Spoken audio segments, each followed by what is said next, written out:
Linghai Number 1 High School, Awakening Square. Li Aikuan, Awakened Occupation, Sound Weaver, Grade B. Ma Baohua, Awakened Occupation, Electric Whip Wielder, Grade B. Jiao Liangliang, Awakened Occupation, Peace Mediator, Grade F. On the Awakening platform, the Dean of Students took a sip of water before resuming his monotonous roll call. At the very back of the crowd below, Qin Feng blinked awake in a daze and glanced left and right. A sea of people stretched out before his eyes. Who am I? Where am I? Is this even still my home country? A searing headache suddenly crashed over him. Qin Feng clutched his head and cried out in agony. Ugh! Streams of memories belonging to the original owner flooded his mind. Awakenings, dungeons, monsters, and more. He was a transmigrator. Just moments ago, he'd been pulling an all-nighter gaming at an internet cafe, yet one blink and his entire old life was gone. This was an unfamiliar world named Blue Star. It bore strong similarities to Earth from his past life, with two critical exceptions: awakeners and monsters. Everyone awakened an occupation upon turning 18. Occupations fell into three broad categories: combat, support, and life professions. Feng, you alright? A dark-skinned stout boy hurried over to steady Qin Feng, his face etched with concern. Qin Feng stared at the boy, and matching memories surfaced. This was his best friend Li Hu. They'd been classmates every year since primary school. Another childhood acquaintance was Su Qingwan, the cold, aloof school beauty of Linghai Number 1 High. Nothing, just a sudden splitting headache. I'm feeling much better now. Qin Feng shook his head. Su Qingwan, Awakened Occupation, Thunderflame Mage, Grade S. The dean's voice shot up an octave. His numb, mechanical expression vanished entirely, replaced by unrestrained excitement. Occupation grades ranked from highest to lowest: SSS, SS, S, A, B, C, D, E, F. A grade dictated one's future potential. Higher grades yielded far superior stat growth. Simply put, an SSS grade awakener would inevitably grow into an unparalleled powerhouse, while an F grade was barely better than having no awakening at all. An S grade talent had never appeared in Linghai Number 1 High's decades of history. Even across the entire Great Xia Kingdom, S grade awakeners were as rare as phoenix feathers and unicorn horns. Boom! The crowd erupted in chaos at the announcement. Countless gazes locked onto her slender figure. Qin Feng craned his neck to look as well. Su Qingwan stood quietly on the platform. Her blue and white school uniform lent her a delicate frame, yet there was nothing ordinary about her bearing. Exquisite features, snow-white skin, cool, refined eyes. She carried a quiet, icy grace that kept strangers at arm's length. S grade? Did I hear that right? That's an S grade for sure. Our school beauty Qingwan is insane. No one's ever pulled an S grade here before. Are we witnessing history? On the viewing stand, white-haired Principal Wang shot to his feet, his cane-wielding hand trembling faintly. Old Wang, congratulations. Your school's birthed an S grade awakener. Looks like us old heads will be relying on your support from now on. The principal of a neighboring school flattered from beside him. Principal Wang slowly sat back down, adjusting his glasses with a smile. Oh, old Zhang, no need for such formal pleasantries between us. Watching this scene, Qin Feng's mouth twitched. This was textbook transmigration plot material. The chubby loyal best friend, the childhood sweetheart cold beauty who awakens a rare S-grade occupation. He'd read countless identical stories on Tomato Novel in his past life. Su Qingwan was his childhood sweetheart. The original owner had grown up beside her and harbored quiet affection, yet neither had ever confessed their feelings. Following the standard script, if Qingwan's an S-grade genius, does that mean I'm stuck with a trash-tier starting talent? Please, cheat code, Elder Spirit, anyone, show up. I'm not ready to be written off yet. Qin Feng screamed internally, yet no mysterious elder appeared to answer his cries. He had no choice but to give up. Next up, Qin Feng. The dean called out, his tone brimming with anticipation. Qin Feng and Su Qingwan were both top scholars of the school. Top scholars naturally possessed far stronger mental power than average students. Mental power determined the quality of one's awakened occupation. Past records showed elite students almost always unlocked high-tier combat professions. Qin Feng strode onto the platform. The crowd fell dead silent, all eyes fixed on him, waiting eagerly for his awakening result. No one anticipated this more than Principal Wang. Advanced age barred further promotion unless the school produced standout new awakeners each year. He doted on outstanding students like Qin Feng as if they were his own kin. Xiao Feng, place your palm flat on the awakening stone and clear your mind of all distractions. The dean reminded him warmly. Qin Feng nodded and laid his hand on the stone. Boom! The awakening stone burst into blazing light. Gray first, then black, white, green, blue, purple, orange, pink, and finally blazing red. Red? That's SSS grade, right? But I thought I'd get a useless F grade. Qin Feng's mind reeled in confusion. Normal awakeners only emitted one single hue corresponding to their talent rank. This layered, shifting cascade of light was unprecedented in history. Red light signified SSS grade aptitude, and the crimson glow grew brighter and more intense by the second. Feng's gonna defy all logic. Feng's unbeatable. Eternal glory to Feng, ruler of all realms. You fool, you've watched too many costume dramas, but Feng's truly monstrous. This has to be SSS talent. Cheers and exclamations erupted from the crowd below. On the viewing stand, Principal Wang tossed his cane aside and hurried toward the platform. If this was the legendary SSS grade talent, not just Linghai No. 1 High, but the entire Great Xia Kingdom would be shaken by the news. At that moment, disaster struck without warning. A deafening bang echoed out.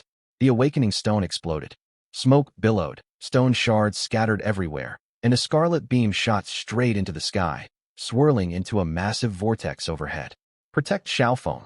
Principal Wang quickened his pace, a powerful aura surging off his body. Qin Feng gaped in shock at the sky above him. Within the red vortex, a pair of vertical golden pupils slowly peeled open, locking eyes directly with his own. A jolt of terror ripped through Qin Feng's soul. What in the world is that? Did some terrifying entity fixate on me? Strangest of all, not a single person around him glanced up at the spectacular celestial phenomenon. Could it be no one else could see it? What on earth was happening? Ding! Detected malicious lock from Heavenly Will. Primordial plunder system force activated. Bind now. Host life countdown. 5 seconds. Qin Feng's pupils shrank to pinpricks. Malicious lock. An indescribable suffocating pressure crashed over him. It felt as though his soul was being torn apart and stripped away. I damn, you bind 1 second. The golden vertical pupils in the vortex widened sharply. Bind me. 2 seconds. A frigid ray of light shot forth from the pupils. 3 seconds. System binding complete. The cold beam faded, and the golden pupils began to crack, spiderwebbing with golden fissures. For seconds, the vertical pupils shattered entirely. Heavenly Will eliminated. Primordial plunder system active. Core function. Slay any living creature to plunder all of its base stats. Stats plundered per kill scale with target rank. Total accumulated stats have no upper limit. The bizarre vision vanished as swiftly as it had appeared. The sky calmed, and smoke slowly cleared.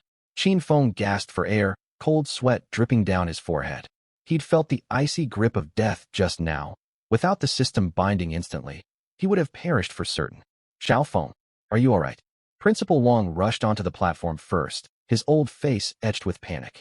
He pressed a palm to Qin Feng's shoulder, and a stream of green healing light flowed into his body. I'm fine. Qin Feng forced a calm shake of his head. His mind raced a mile a minute all the while. That pair of pupils was Heavenly Will? Why did the will seek to erase him? Was it because my talent was far too powerful? Principal, should we test him again? The dean asked timidly. Principal Wang hesitated briefly, then nodded. A brand new awakening stone was carried forward. Qin Feng hesitated, yet ultimately laid his palm on the stone. There was no escaping the test today, not with the dean, principal, and even government officials observing the ceremony. 1 second, 2 seconds, 3 seconds, the awakening stone remained completely dark. How can this be? Is the stone faulty? The words barely left Principal Wang's mouth when the stone flickered, casting a faint gray glow. A translucent bow materialized within the gray radiance. Principal Wang stared, utterly confused. Gray light marked F-grade talent. The entire crowd stared in stunned silence. Moments prior, blazing red light had signaled a once in an era supreme talent. How had it abruptly turned gray? Xiaofeng, try once more. Principal Wang refused to give up, urging Qin Feng to retake the test. Qin Feng complied. The result stayed unchanged, only faint gray light. An F-grade archer? What else could it be? Gray light plus a bow silhouette, definitely F-grade archer. I told you top scholars don't always have peak mental power. None of you believed me. Now look. There's no way that red glow was fake. Feng must have SSS talent. The stone's broken. It's just F-grade. Stop making excuses. The first stone must have malfunctioned. The chatter from below drifted to Qin Feng's ears, yet he felt no anger, only quiet relief. His initial test had likely revealed genuine SSS grade talent. possibly even higher. That was why Heavenly Will had targeted him for elimination. The logic was simple. Much like ancient officials whose towering merit threatened the throne faced execution, the system must have concealed his true power through some unknown means. Though Heavenly Will was gone, far more terrifying entities might yet lurk unseen. Qin Feng lifted his gaze toward the sky, the corner of his mouth tugging upward, part gratitude for escaping death, part quiet mockery at the unseen forces that sought to destroy him. The dean waved a hand in front of his face to snap him out of his trance. "Student Qin Feng, you may step down now." Qin Feng snapped back to reality. "Oh right." He paid no mind to the colder shift in the dean's tone and turned to walk off the platform. Principal Wang sighed heavily and returned to the viewing stand. Su Qingwan watched Qin Feng from afar. The last flicker of pity in her eyes faded, replaced by quiet relief. "Next, Li Hu," the dean called out once more. Down below, Qin Feng leaned against a poplar tree at the end of the queue and opened his system panel internally. Primordial Plunder System. Core function: slay any living creature to plunder all of its base stats. Stats plundered per kill scale with target rank. Total accumulated stats have no upper limit. Name: Qin Feng. Occupation: Archer F grade. Level: 1. EXP 0/0. Attack: 50. Attack equals strength times 10 HP. 250. HP equals constitution times 50 strength. 5 agility. 5 defense. 5 constitution. 5 spirit. 5 luck. 5 range. 5 meters free stat points. 0. Qin Feng's mouth twitched. A total weakling? Had the system not just hidden his talent, but rewritten it entirely? It mattered little either way. His eyes locked onto the system's core ability. Slay any living thing, steal all its stats. This ability alone would rocket him to unimaginable power. No matter how weak his starting stats were, this cheat code could turn a nobody into an unstoppable powerhouse. F-grade Awakeners only received 10 free stat points per level up, yet he gained permanent all-stat boosts from every kill. The system was outrageously overpowered. If every monster killed granted +1 to all stats, what about 10 kills? 100? 1,000? The thought alone thrilled him. "Feng, what are you grinning about?" Li Hu nudged his arm. "Nothing. I zoned out earlier. What occupation did you awaken, fatty?" "A grade priest." The stout boy's voice carried a hint of embarrassment. "A grade? Nice work, fatty. I knew you'd turn out great since we were kids," Qin Feng teased. Priests were universally known as healers. Though not combat-focused, they were irreplaceable for both dungeon runs and battles. Qin Feng was genuinely happy his best friend had unlocked an A-grade support class. Archers paled in comparison. Archer was widely regarded as the worst combat occupation with 0 exceptions. Fragile defenses, low damage output, and a severe lack of area of effect attacks. "Don't worry, Feng. I'll bring you along for dungeon runs. We'll definitely find a team that'll take us." Qin Feng laughed and shoved him lightly. "Beat it, fatty. You've got this backwards. I'm supposed to be the one carrying you. Right. Feng carries me." Li Hu scratched his head and grinned. "Hey, Feng. Spit it out. Quit dawdling like this." "It's Qingwan. She teamed up with Li Tianyu. We promised we'd form a fixed party after awakening. But she just..." Qin Feng waved him off before he could finish. "Who she teams up with is none of our business. Drop it, I get it." He felt no surprise at all. He'd seen the shifting looks on everyone's faces after the test. Principal Wang, the dean, Su Qingwan, even the classmates who'd cheered for him minutes prior. This world revolved around strength. Without power, you would always be looked down upon. It was simply the way things worked. Besides, Su Qingwan belonged to the original owner, not him. "Let's go, fatty." Qin Feng turned and walked away, Li Hu hurrying to keep pace. "Feng, what about the new student dungeon this afternoon? Go find any random party to tag along with. I can't carry you right now," Qin Feng said flatly. "Feng." Li Hu hesitated to speak, knowing Qin Feng didn't want to drag him down. The thought weighed heavy on his heart. "Quit moping. You gonna throw a fit just 'cause I'm not dragging you along?" Qin Feng glanced back at him. "You know that's not what I mean. Let's run the dungeon together. I'll heal you the whole time. Slow progress is fine. Going alone's way too dangerous." Li Hu's face flushed with anxiety. "If you keep dithering, I'll smack you. Trust me, go join a party first. Later on, I'll carry you to the top." 1 p.m. The new student dungeon teleportation plaza was packed wall to wall. A grade warrior leading run, looking for healer and mage. B-grade mage seeking party, full mana potions, max damage output. 3 players waiting, need a healer. Where are all the healers hiding? Calls for teammates echoed nonstop.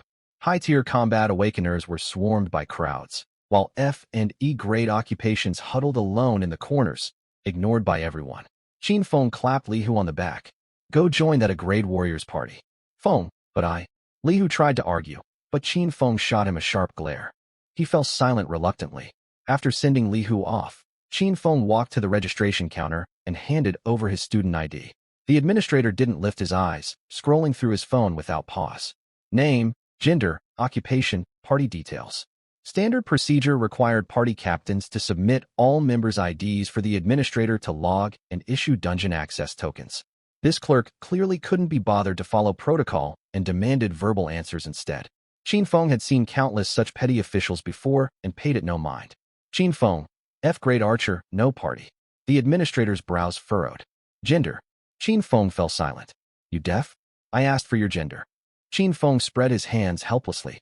Figure it out yourself. The administrator flew into a rage. What's your attitude? Stop holding everyone up. Scram if you won't answer. Qin Feng's expression turned icy. The clerk was clearly bullying him for his low grade. Zhang Tao, watch your tone. You want to get punched and reported for looking down on people. A furious shout erupted from behind him. It was Li Hu. Zhang Tao was the administrator's name. He was a newly awakened student with a life profession, assigned here to hand out dungeon tokens by the school. Calm down, fatty. Qin Feng held Li Hu back, unwilling to let his best friend get disciplined over this nonsense. I suggest you process my token immediately, or don't blame me for being harsh. Qin Feng stared Zhang Tao down, his voice cold and menacing. What do you think you're doing? Zhang Tao stumbled backward instinctively. Qin Feng, do you still think you're some revered genius? Last warning. Cut the chatter and register me. Qin Feng spoke each word slowly and sharply. Zhang Tao's face alternated red and pale, yet facing the two men's fierce aura, he dared not retort. He slumped back into his seat, grumbling nonstop as he logged Qin Feng's information, then tossed a dull gray wooden token onto the countertop. Bracelet, Qin Feng said coldly. Zhang Tao reluctantly pulled out a dungeon tracking bracelet and handed it over. All right, I'm off. You head over too, fatty. They're waiting for you. Qin Feng jerked his thumb toward the path behind him. Brother Feng, they say anyone who enters a dungeon alone right after awakening has a 100 mortality rate. What if?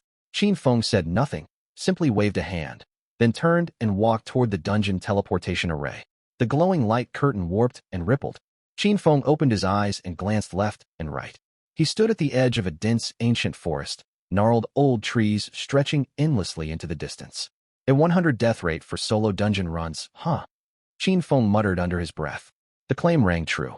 From the memories of the original body, countless new awakened had ventured into dungeons alone over the years when they couldn't form parties.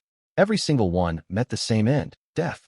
Though the newcomer dungeon offered a resurrection mechanic, dying cost experience points, applied a debuff, and locked you out of the dungeon for 12 full hours. The newcomer dungeon only stayed open for 12 hours total. Miss your window, and you lost your chance entirely. Unless you possessed wealth or influence to pay others to carry you through alternate dungeons, you'd fall permanently behind, one misstep snowballing into endless gaps. But what spelled doom for others meant nothing to Qin Feng. He wasn't an idiot marching straight to his own death. Qin Feng glanced to his right, where rows upon rows of scarecrows stood packed tight together. Killing these scarecrows yielded no experience and no loot. They existed solely as a training zone for new awakened to familiarize themselves with their newly unlocked powers. Yet year after year, no one wasted time here. Corrupted Scarecrow, level, 1 HP, 250/250 attack, 0 defense, 0 skills, none traits, immobile, unable to attack, drops no equipment, grants 0 XP. After scanning the monster stats, Qin Feng checked his own attack sheet. His strength stat sat at 5. Attack damage equaled strength multiplied by a coefficient of 10, totaling 50 damage per hit. Since the scarecrows had 0 defense, every strike dealt full 50 damage. 5 arrows would bring one down. I wonder how many stats I can plunder from it. He drew his bow, channeled energy, and took aim in one fluid motion. Whoosh! An energy arrow streaked forward at blistering speed. 50. The scarecrow wobbled, making no move to retaliate. This mob was tailor-made for me. 0 defense, 0 counterattacks, free raw stats handed to him on a platter. Without hesitation, Qin Feng knocked another arrow. Whoosh, whoosh, whoosh, whoosh. For more arrows loosed in quick succession, for crimson damage values of 50 popping above the scarecrow's head. The 5th arrow struck home, and the scarecrow crumpled to the ground. Scarecrow slain. Primordial Plunder activated. Strength +1, Agility +1, Defense +1, Vitality +1, Spirit +1, Luck +1, Range +1. 7 faint warm currents surged up from the soles of his feet, winding up his spine and flooding his entire body. The sensation was indescribable, utterly surreal. He could feel his muscle fibers tightening subtly, his bones and tendons shifted as if tugged by an invisible hand. Even his vision sharpened drastically, as if someone cranked up the clarity slider a full notch. It works. A surge of joy washed over Qin Feng. The scarecrows really did trigger Primordial Plunder. Wait, range and luck get boosted too. He'd only expected the 5 core stats to be plunderable.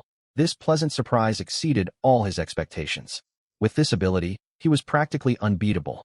Take an F rank Awakened as an example. Leveling up only awarded 10 free stat points per tier. You had to split across every attribute, barely a single point per stat on average. Slaying just one scarecrow netted Qin Feng 7 stat points in total, equivalent to an entire level up for ordinary Awakened. Just then, footsteps echoed from the teleportation point. A crowd marched into view in a grand procession. At their head walked a girl in a moon-white mage robe, gripping a silver rune staff, her long hair drifting softly in the breeze, her aura cold and ethereal. It could only be Su Qingwan. Beside her stood Li Tianyu, a smug grin plastered across his face, radiating overconfidence as if he'd already reached the pinnacle of life. Qin Feng happened to turn around. Their gazes locked midair for a split second. In an instant, Su Qingwan hastily looked away, her voice edged with fluster. Let's go. There are plenty of monsters deeper inside. Don't waste time lingering here. With that, she spun and strode into the thick forest, the rest of the group trailing close behind. Li Tianyu shot Qin Feng a scornful huff. Brother Feng, why not come with us deeper in? What's the point of farming these useless scarecrows? Li Tianyu was the son of Linghai City's wealthiest tycoon, and he'd long been infatuated with Su Qingwan. He'd confessed to her at the start of freshman year and been rejected, yet he'd never given up hope. Later, he finally uncovered the reason for her refusal, Qin Feng.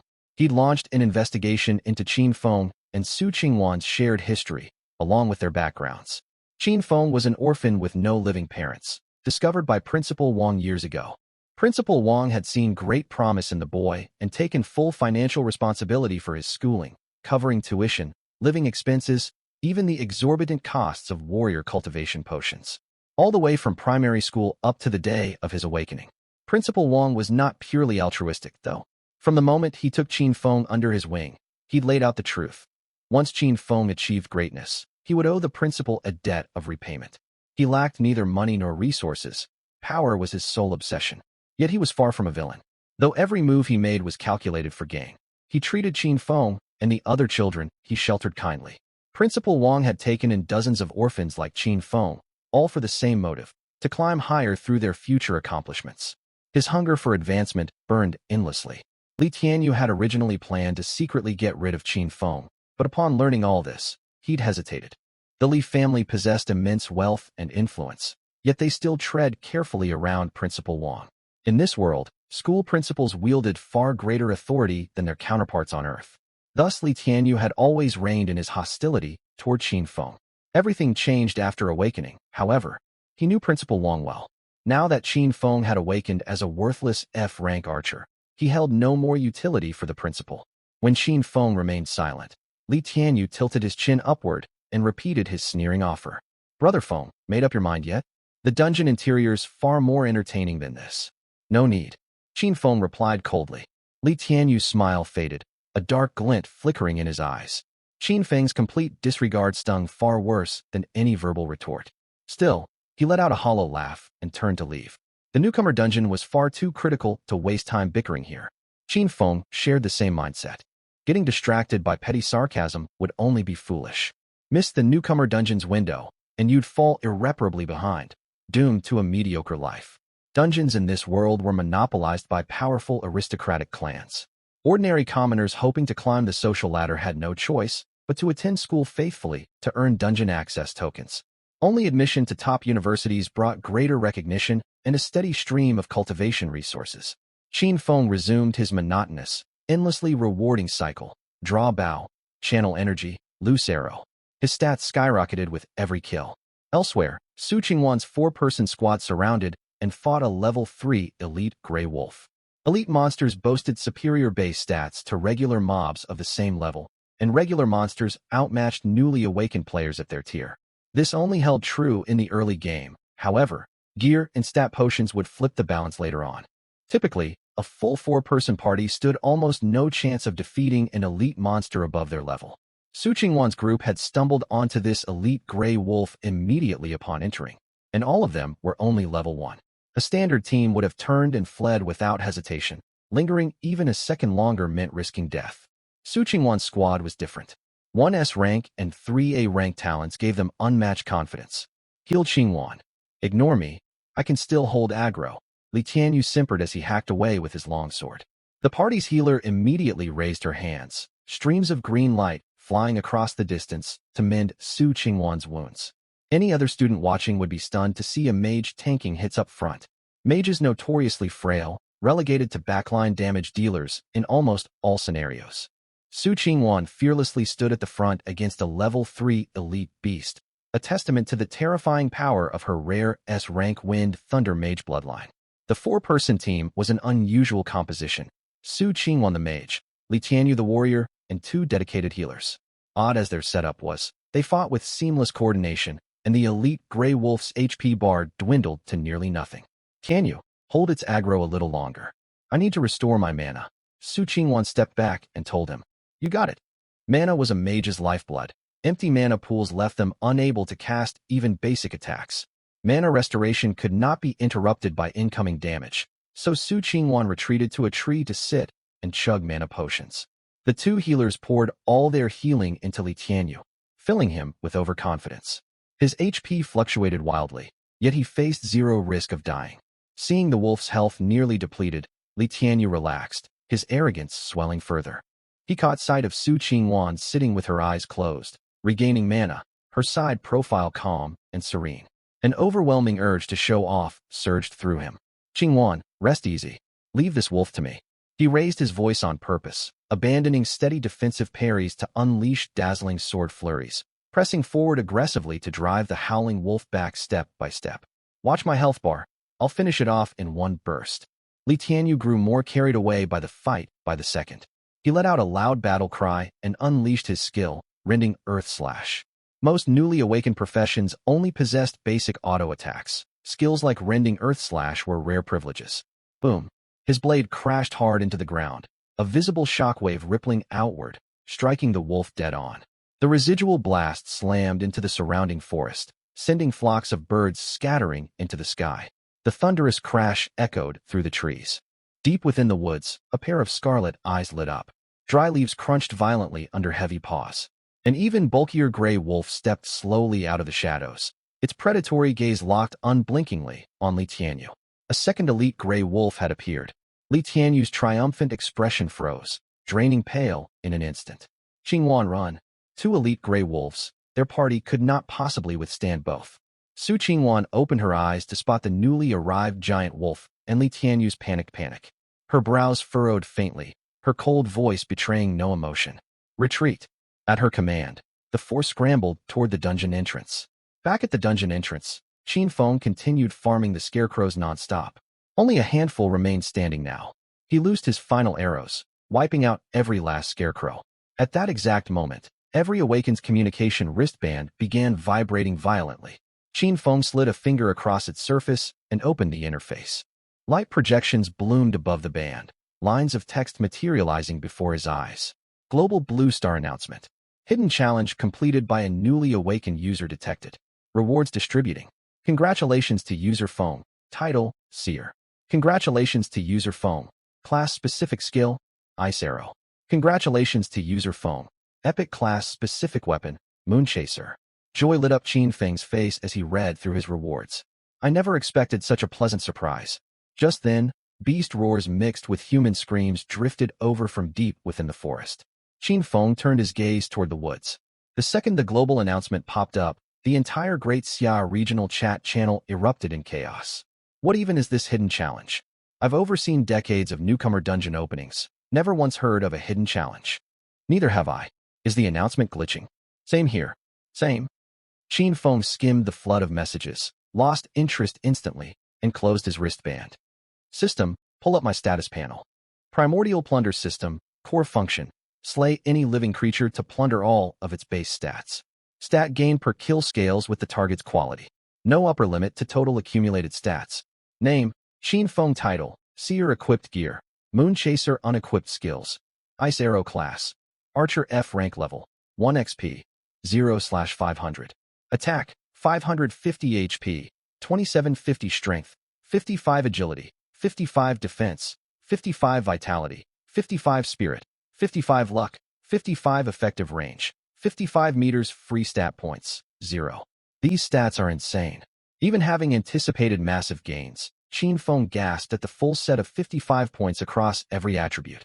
He had no idea what base stats or level-up bonuses Ordinary Awaken received, but take F-rank talents for example. They started with 5 base points, earning 10 free stat points per level up. To hit 55 strength alone, an F rank would need to grind 5 full levels and dump every single point into strength. Even then, they'd only match Qin Feng's strength stat, falling far behind him in agility, vitality, and everything else. A faint smirk tugged at Qin Feng's lips as he shifted his gaze to his new title, skill, and weapon. Seer, grants true sight over all stealth units. Counter to assassins. Not bad. Next, Ice Arrow. 20 chance per attack to imbue strikes with ice damage, dealing bonus damage equal to 10 of your attack power, plus a 30 movement slow lasting 3 seconds. Qin Feng's eyes lit up. The extra damage is negligible, but that slow effect is fantastic. He waved a hand, and a deep violet longbow materialized in his grasp. The bow felt cool to the touch, frigid energy trickling across his fingertips. Moonchaser, plus 20 attack, plus 20 agility. Each attack ignores 30 of the target's defense. These affixes, no wonder it's epic tier gear. Equipment quality tiers, from lowest to highest. Gray common green fine blue rare purple epic orange legendary pink peerless red mythic. Qin Feng had no clue if higher tiers existed beyond that. He only knew that purple epic weapons were extraordinarily rare. Hardly any awakened in Linghai City, new or veteran, owned one. Such gear could not simply be bought with gold. They relied entirely on luck and opportunity. Strength mattered too. Without sufficient power, claiming an epic weapon would only draw predators who'd demand you hand it over with threats like, "Brat, this artifact belongs to me. Surrender it, and I might spare your life." Great Hall. Time to head deeper into the dungeon. Qin Feng stowed Moonchaser and turned toward the forest. Just as Su Qingwan's battered party stumbled into view, Li Tianyu was covered head to toe in wounds, his tunic torn to shreds, deep gashes exposing raw bone. Su Qingwan and the 2 other girls fared no better, scarlet blood dripping steadily from their hems. Spotting Qin Feng, Li Tianyu's eyes darted. He shouted mid-flight, "Brother Feng, save me." Qin Feng frowned at the sight of Li Tianyu sprinting toward him with a gray wolf hot on his heels. Su Qingwan's gaze flickered to Qin Feng, conflict flickering across her features. After a moment's hesitation, she called out a warning. "Qin Feng, run, it's a level 3 elite monster." A level 3 elite? The word elite sparked excitement in Qin Feng's chest. Primordial Plunder's stat gain scaled with monster quality. How many attributes would an elite beast grant? "Brother Feng, hurry, help me." Li Tianyu's voice drew near. Qin Feng snapped back to reality. He shot a hand out, catching Li Tianyu mid-sprint as the man darted past him. "Off you go." Qin Feng gave his right arm a gentle shove, sending Li Tianyu flying straight into the charging wolf. The gray wolf froze, dumbfounded. A free meal? It opened its blood-drenched jaws and sank its teeth deep into Li Tianyu's thigh, shaking its head violently. Qin Feng, you Qin Feng had already stepped far back, paying no mind to Li Tianyu's agony. Boom. A wind blade slammed into the wolf, forcing it to release Li Tianyu with a yelp of pain. "Get him out of here," Su Qingwan ordered, lifting her rune staff to unleash another wind blade. "Got it." The 2 healers rushed forward, hoisting Li Tianyu between them and fleeing. Behind them, Su Qingwan moved with lightning speed, weaving around the wolf's attacks in a series of nimble dodges. Qin Feng stood dozens of meters to the right of the teleportation array, watching the scene unfold with complete calm. Li Tianyu's tougher than he looks, surviving all that. Shame, really. The second Su Qingwan's group stepped onto the teleportation array, Qin Feng moved. He drew his bow and took aim. At that exact moment, Su Qingwan whipped her head around, staring at Qin Feng in utter disbelief. He hadn't fled? What was he? Before she could think it through, the teleportation light wrapped around her. The air twisted for a split second, and Su Qingwan vanished on the spot. Qin Feng had stayed behind for one reason only, to slay these two Tier 3 elite Grey Wolves. Elite Grey Wolf base stats level, 3 HP, 8000 ATK, 200 def, 100 Qin Feng's base attack sat at 550. Equipping the Moonchase, Bao added a 20 damage boost, bringing it up to 660. $660, 100 equals $560 damage per hit. A mere elite mob, this was child's play. Go! Qin Feng loosed an arrow. Whoosh! A crimson damage value floated above the wolf's head. 560 awo. The wolf, already low on health, had its HP bar emptied in an instant, barely clinging to a sliver of life. The Grey Wolf stared in stunned disbelief. Was this thing even human? Qin Feng gave the wolf no time to react, firing a second arrow right after the first. Awoo! The wolf crumpled to the ground. A blue pillar of light shot straight into the sky beside its corpse. Slain elite monster, Grey Wolf. Primal Plunder activated. All stats +5, EXP +1000.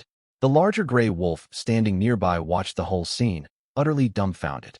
Though they lacked human intelligence, wolves were far from mindless beasts. Their instincts for danger were razor-sharp. Seeing its packmate fall, it spun and fled without hesitation. Trying to run, Qin Feng drew his bow again. Stay right there. 610 awo. The wolf yelped in agony. This couldn't be a human, Mom. I want to go home. Seeing the wolf flee, Qin Feng quickly collected the loot pillar on the ground and chased after it. Tier 3 elite Grey Wolves boasted incredible speed. Few mobs in the new recruit dungeon could match their pace. Unfortunately for it, its pursuer was Qin Feng. His raw speed was already on par with the wolf's, and he also possessed the slowing skill, Ice Arrow. Every arrow that struck left a frigid chill seeping through the wound into the beast's veins. Within mere seconds, the wolf's HP bar was drained dry. Down you go. He released his final arrow. The Grey Wolf's body stiffened violently, shuddered a few times, then collapsed motionless. Two blue loot pillars erupted skyward. The drop rate, is this insane? He'd only killed 2 elite mobs, yet 3 loot pillars had spawned. Qin Feng could barely believe his eyes. With a thought, he pulled the pillars into his inventory and opened it to inspect his haul. 2 pieces of equipment and an ancient skill tome. Blue tier equipment dropped details Wind Cleaver Blade. Attack +50, Stamina +30 Swift Stride Boots. Agility +40, Movement Speed +5. Blue tier stats are still pretty lackluster. Having laid eyes on purple epic gear before, blue quality items no longer impressed Qin Feng. Qin Feng stowed the gear and pulled out the skill tome instead. A faint smirk tugged at Qin Feng's lips as he finished reading the description. This skill was tailor-made for clearing hordes of dungeon monsters. He glanced down at the longbow in his hand, then eyed the Wind Cleaver Blade and Swift Stride Boots in his bag. Though he dismissed blue tier stats as mediocre, these 2 pieces would still serve him well for now, especially the boots. Archers relied heavily on movement speed. Even with his already absurdly high agility, no one would turn down extra stats. Qin Feng slipped on the Swift Stride Boots at once, feeling an immediate lightness beneath his feet, as if he stood floating on clouds. He had no intention of equipping Wind Cleaver Blade. He was an archer. Close quarters sword fighting was for warriors. Still, the blade would fetch a tidy sum at the auction house later. The exchange rate between gold coins and Daxia national currency was 1:1. He learned the new skill tome instantly. Alright, let's keep going. Qin Feng lifted his gaze toward the deeper reaches of the new recruit dungeon. Dense tree shadows loomed ahead, and the air reeked of damp, rotting fallen leaves. The further he walked, the more exasperated he grew. He hadn't encountered a single monster this entire time. It wasn't that the dungeon lacked mobs. Far too many awakened players were farming them non-stop. Nearly every newly awakened high school senior across the entire Daxiao nation was trapped inside this dungeon. If you arrived late, all spawns would already be cleared. Refusing to give up, Qin Feng pressed deeper for hours on end. His total gains were far less than what he'd earned in mere minutes farming training dummies. Sadly, the dummy spawns were long gone. Roar! A beastly howl echoed through the woods, and Qin Feng's eyes lit up instantly. Monster sighted. Starved for targets, he reacted like a man spotting a stunning beauty, eyes sparkling with excitement. He followed the sound to a clearing littered with snapped, broken trees. Pushing aside tangled fallen branches, he saw 8 players clustered at the clearing's center, ganging up on a colossal tiger. The beast's fur was pitch black, its frame massive. Ordinary adult tigers looked like cubs beside it. Mutant Black Tiger Boss Status HP 7,000/20,000 ATK 500 Def 200 Qin Feng had barely finished reading the first skill when the mutant black tiger threw back its head and roared. Roar! The thunderous roar rippled visibly through the air. The 8 players swarming the boss were stunned dizzy, 300 floating above every one of their heads. Damn it, not again. The lead heavy sword warrior gritted his teeth and stumbled backward against his will. Qin Feng hunkered down behind the fallen branches and continued scanning the boss's stat panel, revealing its 2 remaining skills. Decent kit, Qin Feng muttered to himself. Though merely a standard dungeon boss, its 3 skills worked together to make it incredibly annoying to fight. The 8 players had whittled its health down to 7,000. Their teamwork was clearly solid. Who's there? Skulking around like a ghost. Get out here now. A young man dressed in black fitted combat robes snapped, glaring straight at Qin Feng's hiding spot. Qin Feng's expression turned cold. He stepped over the branches and walked forward. Buddy, that's a lot of hostility. Something bad happened at home. The black-robed youth's eyes widened the second he saw Qin Feng's level floating above his head. Level 1? How's a level 1 trash even made it this far? His mind short-circuited. How had a newly awakened level 1 survived all the way here? Qin Feng quickly glanced at his own stat panel, spotting 2 small red characters next to his level counter. I completely forgot to level up, he thought silently, though he made no rush to raise his level yet. Seeing Qin Feng zone out, the black-robed youth snapped angrily. I'm talking to you. Cat out your tongue? Scram if you know what's good for you, or don't blame me for being rough. Your constant yammering is really grating, Qin Feng said. He summoned his moonchase bow, drawing it taut into a full moon shape, arrow energy coiled and ready to fire. Brother, calm down light, a white-robed youth called out, sheathing his long sword and stepping out of the fight's circle to mediate. My little brother spoke without respect and offended you. Please accept my apologies. He noticed Qin Feng still had his bow drawn and held his hands out in a placating gesture. I apologize on his behalf. He's just worried about surprise ambushes, so he spoke harshly. I hope you can overlook it. Brother, he's only level 1, shut up. The black-robed youth tried to argue, only to be cut off sharply by his elder brother. Qin Feng fell silent for a moment before speaking. I was just passing through and took a look. I have no intention of stealing your monster or ambushing you. However, your brother has 0 manners. A simple apology won't cut it. The white-robed youth blinked in surprise. What exactly are you asking for, brother? Qin Feng glanced at the mutant black tiger. Originally, he'd had no plans to claim a share of the boss loot. He was no villain who went around robbing others. If the black-robed boy had spoken politely, he would have left already. But now that he'd been insulted, he saw no harm in claiming some compensation. With that thought, Qin Feng spoke slowly. I want 30% of this boss's rewards. What? What? The entire group fighting the boss chorused in shock. The white-robed youth frowned lightly. Brother, that's far too much. We're 2 separate parties teaming up temporarily. Even if I agreed, young Masterly here would never accept. The young man addressed as young Masterly nodded immediately. We only teamed up with Jiang Yan's group for convenience. We're not allied. We can't split the boss loot with you. Qin Feng turned to the white-robed youth. Your name is Jiang Yan? Jiang Yan nodded, gesturing toward the black-robed youth behind him. This is my younger brother Jiang Hao. Our conflict shouldn't drag young Masterly into it. Perhaps you could name another demand. Qin Feng ignored the offer and asked instead, can you see my stat panel? Skills that let players inspect other stats demanded high spirit power, usually only unlockable after level 10. Jiang Yan had been unnaturally polite from the start, sparking Qin Feng's suspicion that he could peer into his hidden stats. Jiang Yan smiled. You've misunderstood, brother. I'm only level 3. There's no way I know any inspection skills. Qin Feng nodded, lost in thought. His stats were absurdly overpowered. If other players saw them, it would surely draw unwanted trouble. He needed to find a stat concealment skill or item as soon as possible. Jiang Yan waited patiently without rushing him as Qin Feng stayed quiet.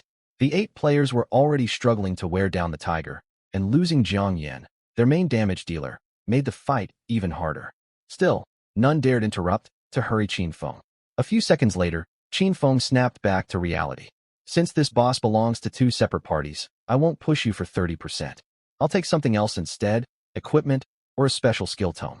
What kind of special skill? Jiang Yan asked. Something like a skill that blocks stat inspection, or a treasure with the same effect. Jiang Yan let out a bitter laugh. I don't have any concealment skills or treasures on me, but I do have a few spare weapons of decent quality, if you'd accept one. He pulled a blue-tier longbow out of his inventory, its bowstring woven from some beast tendon glinting with faint cold light. Qin Feng took one glance and shook his head. Pass on the bow? Do you have any staves? Jiang Yin stared for a second, then grinned. I do, one staff. Its stats lean towards support, boosting healing and buff effects. He stowed the bow and pulled out a pure silver staff, holding it out to Qin Feng. Qin Feng took it, scanned its stats briefly, and found it satisfactory. All right, I'll take this. I won't demand a cut of the boss rewards. Jiang Yin heaved a huge sigh of relief and traded the staff to him at once. Qin Feng accepted it without hesitation, stowed the staff, and turned to walk away into the distance. His steps were slow, yet his movement speed was lightning fast. He vanished among the trees in mere heartbeats. Only once Qin Feng's silhouette disappeared completely did Jiang Hao storm over to Jiang Yin, utterly confused. Brother, have you lost your mind? That staff was worth hundreds of thousands at minimum. You just gave it away for nothing? Jiang Yin held up a hand to quiet him, lowering his voice. Have you ever seen a level 1 player make it all the way out here unharmed? Jiang Hao froze mid-sentence. He's a level 1 awakened, yet traversed this far without a scratch. What does that tell you? Jiang Hao's face paled, a surge of fear washing over him.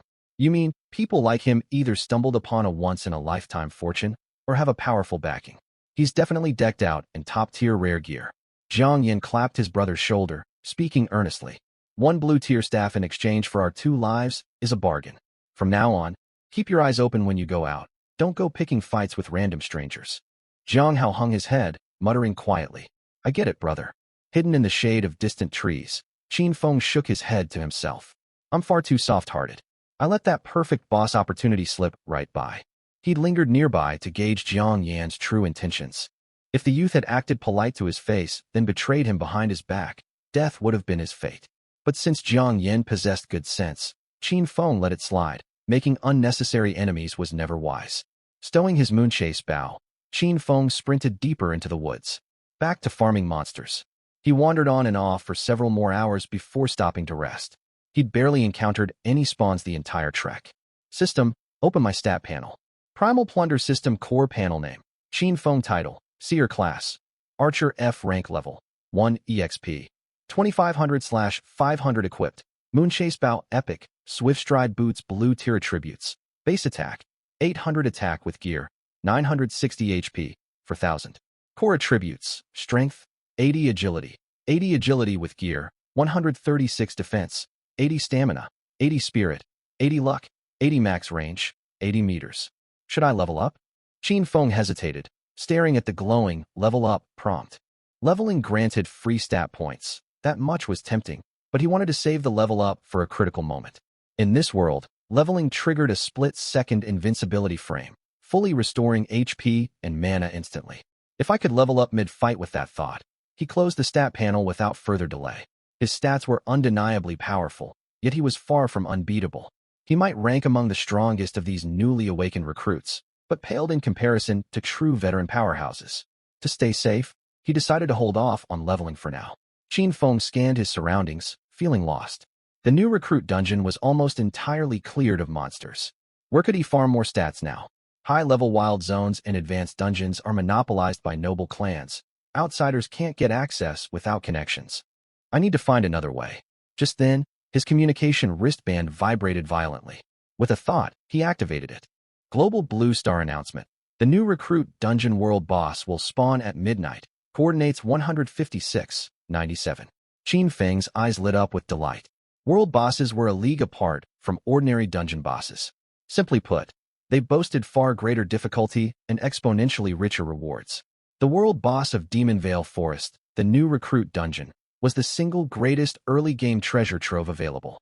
Anyone who'd played virtual combat games knew how massive an advantage early superior gear and stats granted. As the saying goes, get ahead once, stay ahead forever. This gap would only widen over time. The new recruit dungeon world boss was the key to pulling far ahead of other awakened players in the early stages. Qin Feng had no intention of missing this monumental opportunity. It took him only 7 minutes to rush to the spawn coordinates from the moment the announcement popped up. In those 7 short minutes, a massive crowd had already gathered. Qin Feng stood at the back of the throng and looked forward. Endless hordes of players stretched as far as the eye could see, with more awakened straggling in behind by the second. To get a clear view of the spawn point, Qin Feng pushed off his toes and leaped onto a towering ancient tree, scanning the scene below. Countless players formed a huge ring around the spawn zone, yet strangely, Almost no one stood right at the very center. Only 7 or 8 four-man squads occupied the middle, with an empty 100-meter radius surrounding them. No other players dared step near. Same thing every year. Us ordinary folks don't stand a chance at fighting the boss. What can we even do? We're no match for those elite clan heirs. Damn it, those bastards are just asking for trouble. If they push me over the edge, I'll fight them to the death. Shoo, keep your voice down. What good would fighting do? Haven't people tried that before? Can't you see what happened to them? You're scared? Do you plan on being their doormats forever, letting them trample all over us? The noisy chatter below drifted up to Qin Feng's ears, and he finally pieced together what was going on. The world boss had been monopolized. The meaning was plain enough. Only their group was allowed to attack the boss. Everyone else was locked out. Brother, a word in private. Just as Qin Feng's mind raced with thoughts, a hushed voice suddenly called out from beneath the tree. Qin Feng glanced down to see a teenage boy with a bow slung over his back, smiling up at him. What is it? Qin Feng replied flatly. Seeing Qin Feng made no move to climb down, the boy let out a bitter laugh, leaped lightly up the ancient tree, and landed beside him. Brother, what are your thoughts on the boss? The archer asked. Spit it out if you've got something to say. The archer glanced left and right, then lowered his voice even further. Those damn noble clans leave us no way to survive. How about we team up and sneak a shot at the rewards when the chance comes? You know the world boss mechanic, right? The last hit claims all the loot. Once the boss respawns, we'll push our way to the front. Once they've worn its health down far enough, we'll charge in and land the final blow. When Qin Feng stayed silent, the archer hurried to add, don't worry about retaliation from the clans afterward. Tons of people down here are thinking the same thing. With so many of us striking together, no one will figure out who grabbed the reward. Qin Feng looked down and sure enough, awakened ones clustered in small groups beneath the tree, whispering amongst themselves. Many flicked uneasy glances toward the center arena every few seconds. He pulled his gaze away, shot the archer a cool look, and shook his head. No thanks. I work alone. The archer froze, clearly not expecting such a refusal. He opened his mouth to try persuading him again, but Qin Feng had already jumped down from the ancient tree and headed straight for the front of the crowd. Brother, how can you steal the last hit by yourself? How's your damage supposed to compete with those clan elites? The boy called after him in a low voice. Qin Feng did not look back. He was confident his damage output outmatched every single person present. He couldn't say by exactly how much. But one thing he knew for certain. When it came to single target burst damage, he feared no one. Teaming up would mean splitting the rewards, and there was a huge risk his abnormally high stats would be exposed. He wasn't about to take such a losing deal. The crowd grew denser as Qin Feng slipped past wave after wave of awakened ones. Most only stood on the outskirts watching, their faces etched with resentment, yet too afraid to voice their anger. As he walked, a human blockade suddenly blocked his path ahead. A dozen awakened ones in matching uniforms stood shoulder to shoulder, their faces blank as they barred the way. Step back or die. The speaker tilted his chin upward, his tone dripping with arrogance. Qin Feng swept his eyes over them, made no attempt to force his way through, and stopped a short distance from the blockade instead. He didn't rush forward. He simply stood quietly, peering past the clan enforcers toward the boss spawn point at the very center. He was waiting. He planned to strike for the final blow once the crowd erupted into chaos. Many others shared the same thought as Qin Feng. As midnight drew near, an odd hush fell over the whole area. Move aside. A cold, crisp voice suddenly sounded from behind him. Qin Feng turned his head to see a young man in tight, white martial robes walking slowly forward, followed by a dozen similarly dressed awakened ones. The youth had handsome features, undisguised arrogance in his brows, and an all-black longsword hanging at his waist. Is that Lin Hao from the capital Lin clan? Someone gasped quietly. Why is he here?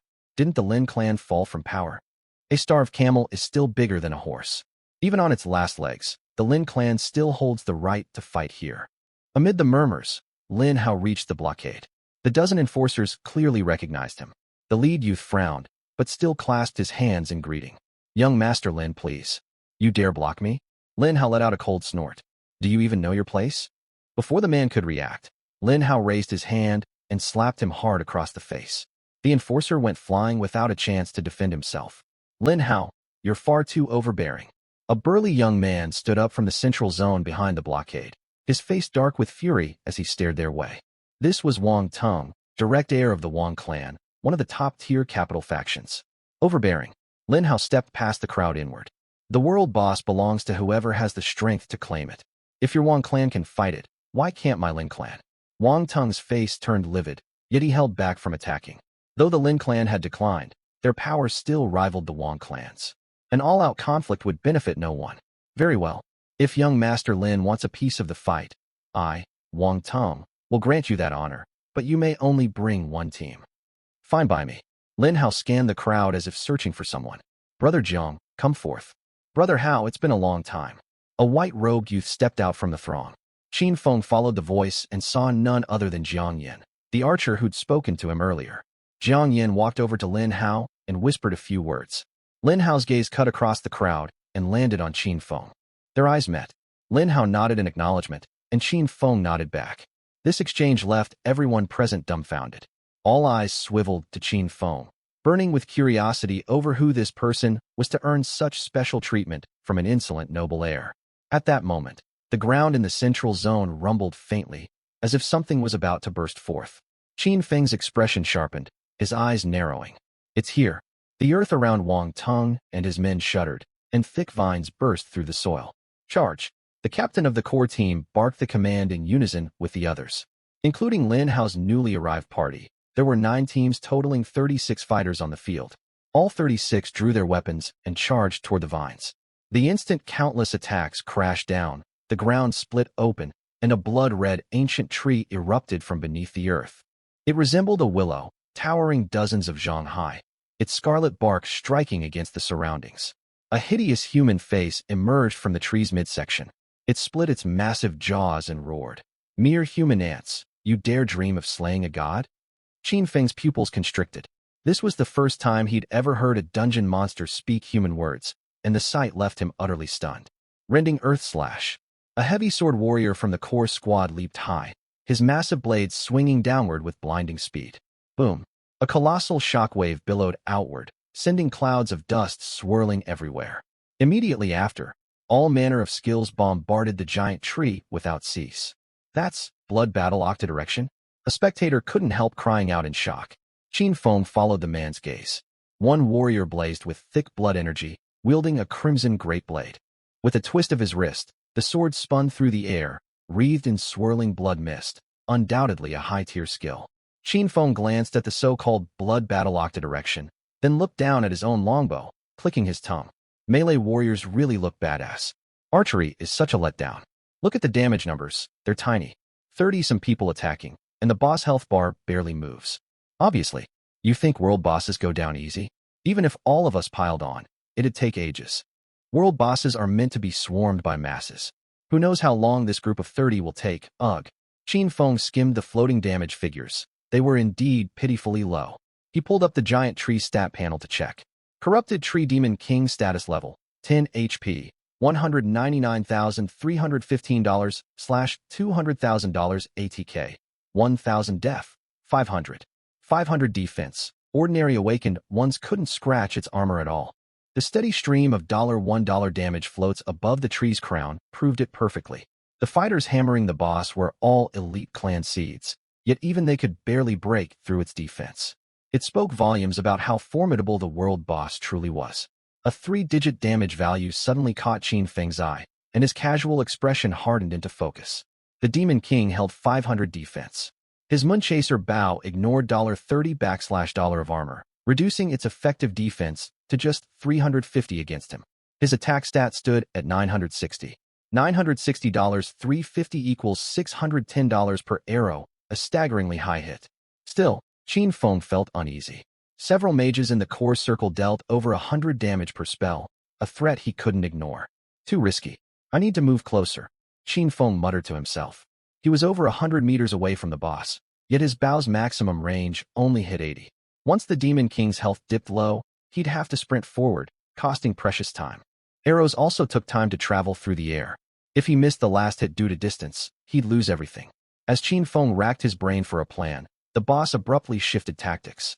The Demon King's enormous wooden body lifted off the ground, shedding countless root tendrils. Each fallen root twisted and morphed into a miniature copy of the Demon King. These split-off clones possessed independent minds, charging wildly through the core arena and throwing the clan teams into chaos. What the hell are these? Split clones. Lin Hao darted nimbly around, beads of sweat dripping down his face. Fall back. The clones have absurd stats. We won't escape if we linger. Wang Teng shouted, sprinting toward the rear. The scene devolved into total pandemonium. Fighters inside the core fled outward, while spectators on the outside surged inward. The Demon King's clones swarmed everywhere in endless numbers, and they showed no sign of vanishing on their own. People stumbled and collided left and right. Many awakened ones were instantly cut down by the sudden horde of clones. Everyone, attack together. Wipe these clones out, or we all die. Someone roared from the crowd, steadying the panicked masses long enough to launch a counterattack. But there were far too many clones, and their stats remained formidable. The newly awakened rookies struggled to hold their ground. Within minutes, most of the frontline fighters lay dead, hundreds of lives snuffed out in an instant. Qin Feng stood atop an ancient tree watching the chaos below when a sudden idea flashed through his mind. Would these clones trigger primordial seizure? No sooner had the thought struck than he acted without hesitation, drawing his moonchase bow and loosing an arrow. Whoosh! A clone crumpled to the ground instantly. Clone slain. Primordial seizure activated EXP, plus 0 strength, plus 0.1 agility, plus 0.1 defense, plus 0.1 vitality, plus 0.1 spirit, plus 0.1 luck, plus 0.1 bow range, plus 0.1. It works. Qin Feng's heart lifted with joy. He drew the bowstring again, and another clone fell. The clones boasted high attack power, but their defense and health were pitifully low. Qin Feng dropped one with nearly every shot, farming stats at an incredible pace. In that moment, the chaotic crowd and terrifying boss faded away from his senses. All he saw was an endless stream of stat points unfolding before him. He became a cold, merciless killing machine atop the tree, madly harvesting universal stats, all to himself. All stats plus 0.1 applied continuously. If single kills yielded trivial stat gains, sheer volume would stack them high. Draw bow. Lock target. Loose arrow. The motions had turned pure instinct as he mechanically reaped stat bonuses without pause. While he lost himself in farming, the Tree Demon King halted its cloning ability. Its massive health bar had shrunk drastically. Summoning clones clearly drained its life force. The surviving awakened ones dodged the remaining clones and crept slowly toward the main Demon King. Clones dropped no loot and granted 0 EXP. None were willing to waste time fighting them. Noble clans including the Wang, Lin, and Shun clans had also noticed this, yet surprisingly, they made no move to stop the scattered common fighters. Time ticked by, and the last clone was slain. The light in Qin Feng's eyes dimmed instantly. No more stat farming. Down below, the Demon King's health plummeted rapidly. Qin Feng glanced at its stat panel again. Corrupted Tree Demon King HP, 10,103/200,000. This was the power of focused concentrated fire. Even though most attacks only dealt 1 damage each, the sheer volume of hits chipped away its health. If not for the crowd at the back unable to reach the boss, it would have fallen long ago. Qin Feng stretched his stiff limbs, drawing his bow back to full tension. Whoosh. 730. What the hell? Am I seeing things? That hit was 730 damage. No, your eyes aren't tricking you. I saw 732. Are you kidding me? Who's dealing absurd damage like that? The whole crowd erupted in an uproar. Qin Feng's heart skipped a beat. Shit, I almost blew my cover. Amid a sea of single-digit damage floats, the 3-digit value of 730 stuck out, like a sore thumb, spotted the second it appeared. Panic surged through Qin Feng. If anyone traced that massive hit back to him, the mob would tear him apart. This was no empty warning. The crowd was already blinded by greed for the boss rewards. Revealing someone dealt hundreds of times more damage than them would send them into a murderous frenzy. This must be why the clans let commoners fight clones earlier. At first, the scattered fighters stayed rational, cowed by the clan's power and intimidation. But once chaos broke out, that balance shattered. The commoners were bloodthirsty and reckless, making it nearly impossible for a mere few dozen clan elites to regain control. I can't attack freely until the very last second, Qin Feng resolved silently. He adjusted his aim on purpose, letting arrows fly wide to hit empty air instead of the Demon King. The crowd searched for the source of the 730 damage for a while, but found nothing, and eventually dropped the matter. The tedious chip damage grind resumed. Red damage numbers 1, 10, 30 floated above the Demon King's crown as its health slowly drained. 9,000, 8,000, 7,000. When its HP fell to only 7,000, another catastrophe unfolded. The towering scarlet tree in the crowd's center split cleanly in two. One half hovered in midair, swelling rapidly in size, while the other slithered silently underground. It's going to self-destruct, someone shouted, sparking another mass panic. Everyone knew the self-detonation would deal catastrophic damage. Anyone caught up close would die instantly. A wave of chaos swept over the crowd as everyone scrambled backward, while the floating tree half ballooned larger and larger. Watch where you're stepping. You're crushing me. Slow down. I'm gonna die. Are you blind? Can't you see I'm here? Why jump right on top of me? Damn it. Who just peed on me? This is such rotten luck. This panic was far worse than the clone wave earlier. The clones could only hit targets within their sight, so only the front ranks panicked last time. This explosion, however, threatened everyone. If the Demon King blew itself up, casualties wouldn't be limited to the frontline fighters. Yet amid the stampeding crowd, a group of several dozen people remained eerily calm. They retreated with the rest, yet not a trace of fear showed on their faces. They all moved in the exact same direction, with a clear target in mind, unlike the panicking masses darting every which way. Qin Feng stood among them, falling back at a steady, unhurried pace at the rear of the group. This won't work. Fewer people make it easier to trace my stats, he thought. A sudden plan popped into his head, and he roared at the top of his voice. After it. Don't let the boss escape. The shout carried perfectly clear to every ear, loud enough to grab attention, but not deafening. The dozens of clan elites ahead spun around, glaring furiously at Qin Feng. He paid them no mind, feigning frantic urgency and yelling again. What are you staring at? Chase it, hurry. Many panicking commoners heard his shout too. They suddenly remembered the other half of the tree burrowing underground moments before. He's right. Go after it. Don't let the boss get away. The first person echoed his cry, then a second, a third, and more voices joined Qin Feng's call. The scattered fleeing crowd unified in an instant, surging toward the underground tree's trail. At that exact moment, a deafening blast erupted from the rear of the crowd. A shock wave blasted outward, carrying splinters of ancient wood in all directions. Several stragglers caught in the blast were sent flying, screaming as they crashed into the masses. Whoosh! A sharp palm-sized wood shard whistled past Qin Feng's ear like a throwing knife. Thunk! It buried itself deep into a tree trunk as thick as a rice bowl, sending leaves rustling down to the ground. Yet Qin Feng's expression never shifted. He pressed forward at a brisk pace as if nothing had happened. At this moment, everyone sprinted for all they were worth. Not a single person took a step back. The explosion moments earlier had not scared them off. Instead, it acted like a shot of adrenaline, driving them into a wild frenzy. The Demon King had been forced to blow itself up just to escape. That meant its strength was completely drained, a spent arrow at the end of its string. Whoever caught up first would claim the Demon King's head. No one was willing to pass up such a once-in-a-lifetime opportunity. Minutes later, ahead of the crowd, the half-uprooted ancient tree that had burrowed underground seemed to snap. It burst out of the soil with a roar and charged straight for the group. The ancient tree moved at blistering speed, consumed by unbridled rage and ready to fight to the death. But it was all for nothing. Badly maimed, its power had faded drastically. Its health bar dropped another 1,000 points in mere seconds. Anyone with crowd control skills, lock it down. Don't let it flee again. Wang Ting shouted at the top of his lungs.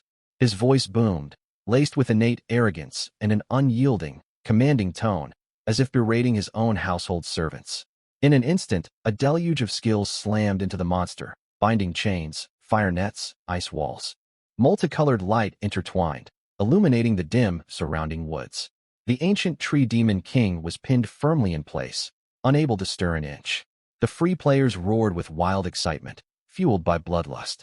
They brandished all manner of weapons and swarmed in, hacking and stabbing relentlessly. Many ants kill an elephant. The Demon King's health plummeted visibly before their eyes. Qin Feng hung back at the rear of the crowd, casually drawing the string of his bow and loosing random arrows every now and then, perfectly playing the part of a low-damage slacker here just to leech rewards. 4,000, 3,000. Every pair of eyes locked rigidly on the steadily shrinking health bar floating above the Demon King's head. Their breaths grew ragged, hearts thundering like war drums. 2,000. Just then, Wang Tung at the front of the crowd pulled an object from his waist and held it aloft. It was a jade token, palm-sized, deep amber all over, carved with a single character, Wang. Before Qin Feng could make out what the token was, Wang Tung's voice cut through the noise. Everyone, cease your attacks at once. Many free players jolted at the shout, their gazes snapping to the dark amber jade plaque. This is the Wang clan token. I am the direct heir of the capital Wang clan. All of you stop attacking immediately. Anyone who disobeys declares war on my Wang clan. and we will hunt you to the ends of the earth until one side perishes. Right after him, the Lin clan, Zhao clan, Vault of Heaven Guild, Dragon Sword Guild, and other major factions all brandished their own identity jade tokens. The crowd froze as if a pause button had been pressed. The free players who'd been laying siege stared at one another, many already wavering, their feet shuffling backward involuntarily. Still, some stood with bloodshot eyes, lost to madness, paying no heed to threats of clan retaliation. The world boss of the Demon Domain Forest was a ladder to skyrocket their power. They refused to let it slip away. The Demon King's health sat at a mere 1,000 points. Major forces like the Wang clan, Lin clan, Vault of Heaven Guild, and Dragon Sword Guild wielded immense influence. Free players dared not cross them, and even the Dragon Abyss Pavilion, the most powerful faction in Xia country, would grant them basic courtesy. Seeing most people lower their weapons, Wang Tung curled his lip into a sneer. Good. Wise men know when to yield. I have no wish to make things difficult for you all. Scatter now. He waved a hand, then turned back to the Demon King, tightening his grip on his weapon. 900, 800. Qin Feng's gaze sharpened. He instantly drew his Moonchaser bow fully taut, and several others around him also readied their attacks. The noble Scion's attention was fixed solely on the Demon King. No one noticed the stir at the back. Strike! Wang Tung, Lin Hao, and the other noble heirs shouted in unison, and the free players behind them unleashed their skills one after another. Boom, boom, boom. Violent explosions erupted. The Demon King's health plummeted, and battle cries pierced the sky. 700-0. Its health had been ticking down by 100 points at a time, yet the moment it hit 700, the bar emptied in an instant. Shock washed over everyone present. They stood rooted to the spot, dumbfounded, unable to react. Silence, a deathly silence. The noble Scion's eyes bloodshot. They stared in disbelief at the boss's corpse on the ground. Buzz, buzz, buzz. At that exact moment, the communication wristbands worn by every awakened across Blue Planet began vibrating violently. The crowd snapped out of their stupor and hurriedly activated their wristbands. Global Blue Planet World NAT Slayer. Awakened Wind Target. Corrupted Tree Demon King Rewards distributed. Unique exclusive title New King. $plus $10 free attribute points. $plus $10 to all attributes. $1 / times random legendary orange weapon chest. $888. $888 gold coins. $80. $000 experience points. Exclusive orange legendary mount. Heavenly Steed. The bold scarlet mandatory announcement, impossible to block, flooded every screen on loop. The notification scrolled repeatedly before the eyes of every single awakened on Blue Planet. Inside the dungeon, silence reigned for 3 full seconds, then chaos erupted. Wind? Who the hell is this Wind guy? Whose name has Wind in it? A random orange weapon chest. Did I hear that right? That's just one of the rewards. I've heard of orange weapons before. Rumors says the Pavilion Master of Dragon Abyss has one, but an orange mount? No one in all of Great Xia owns one. How's that possible? Didn't past Demon King drops ever include orange mounts? Never, not once. This year's rewards are absurdly generous. This Wind person must be some god-tier lucky bastard. Damn it, track him down. Check every newbie with Wind in their name nationwide. I'm gonna find the reckless bastard who stole my boss. Envy, jealousy, rage, and countless other emotions swirled together, throwing the entire scene into total pandemonium. Amid the crowd, a young woman in a white dress wore a strange expression, glancing around frantically as if searching for someone. This was none other than Su Qingwan, the cold, aloof school beauty of Linghai No. 1 High. When she saw the name Wind in the announcement, an absurd thought crossed her mind. She suspected it was Qin Feng. The image of Qin Feng facing off against the elite Grey Wolf a few hours earlier replayed in her head on a loop. His figure drawing the bow to aim, his unruffled calm, his unyielding resolve to press forward instead of retreating. Qin Feng, was that you? She murmured to herself. On the opposite side of the crowd, the stout Li Hu stared at the world announcement in wild excitement. His chubby right hand trembled slightly, overwhelming emotions surging through him. It's Brother Wind. It has to be Brother Wind. No one admired Qin Feng more than the fatty. Ever since childhood, Qin Feng had solved every trouble that came his way, leaving Li Hu with blind, unwavering adoration. No matter what class or talent rank Qin Feng awakened, Li Hu firmly believed his brother Wind was destined to become an unstoppable powerhouse. Linghai No. 1 High, Principal's office. Old Principal Wang Jinbu sipped tea leisurely, while the dean bustled about beside him, fawning over his every word. The instant the world announcement blared, Principal Wang's hand holding the teacup froze abruptly before he regained his composure. He shook his head, casting the unrealistic thought aside, then spoke. How are Qingwan and Tianyu's harvests? The dean rushed to reply. They've done well. Everyone in their squad is level 5, and Qingwan even dropped a green quality staff-type weapon. Excellent. A smile creased Principal Wang's wrinkled face. Increase Su Qingwan's monthly resource allocation by 50% from now on. Let her have priority on all potions and equipment. No one is to slight her. Do you understand? The dean nodded vigorously. Understood, completely understood. After a pause, he hesitated and asked, Principal, what about Qinfeng? Principal Wang's brows furrowed at the name. Seeing his expression, the dean clamped his mouth shut, daring not press the matter further. Newbie Dungeon, Demon Domain Forest. Qinfeng strode quickly toward the teleportation array, a broad smile tugging at his lips as he eyed the rewards in his inventory. Today's haul had been incredible, and he was thoroughly satisfied. The thought of those noble heirs made him want to laugh. Those high and mighty young masters must be seething with fury. For hundreds of years, the newbie dungeon boss had always fallen to major factions. Free players had resisted countless times in years past, nearly every cohort making a desperate last-ditch bid for the kill. Yet it never worked. The gap between ordinary players and elite science from powerful clans was far too vast. Not a single free player had ever succeeded in snatching the boss loot in centuries. Such was this world. There was no fairness, only strength to dictate the rules. Suddenly Qinfeng halted mid-step, his relaxed demeanor hardening into wariness. Someone's following me. Did I get exposed? He thought to himself. He was still dozens of minutes away from the teleport array. If he sprinted at full speed, he could easily shake his pursuers. But fleeing would only make it obvious he had something to hide. With the situation unclear, caution was the wiser choice. He walked onward for a stretch, yet the figures behind him never revealed themselves. Could it be a false alarm? Perhaps they were merely heading the same way as him? With that thought, Qinfeng changed course, heading toward the teleport array leading to the neighboring city. 5 minutes later, he stopped in a sparsely populated bamboo grove. Quit skulking around. Come out, all of you. As soon as Qinfeng finished speaking, cold, sinister laughter echoed from behind him. For figures materialized like phantoms, fanning out to surround him on all 4 sides. At their head stood a scar-faced youth with an emotionless face, his eyes fixed on Qinfeng like venomous snakes. Kid, sharp senses. The scarred youth's voice was gravelly, thick with undisguised killing intent. Hand over the boss rewards, and we'll spare your life. Otherwise what? The faint amusement on Qinfeng's face infuriated the scarred youth. He drew the long sword at his waist and pointed it straight at Qinfeng. Do you think we dare not kill you? The other 3 men drew their weapons as well, glowering at him, their bloodlust so thick it felt tangible. When Qinfeng said nothing, the scarred youth pressed again. Will you hand them over, or not? Qinfeng let out a helpless sigh. I don't have any boss rewards at all. What am I supposed to give you? Their absolute certainty puzzled him. He'd acted with extreme secrecy. There was no logical reason anyone would have targeted him. Cut the crap. I don't have time to waste on you. One last chance. Hand over the loot, or die. Qinfeng's expression turned icy.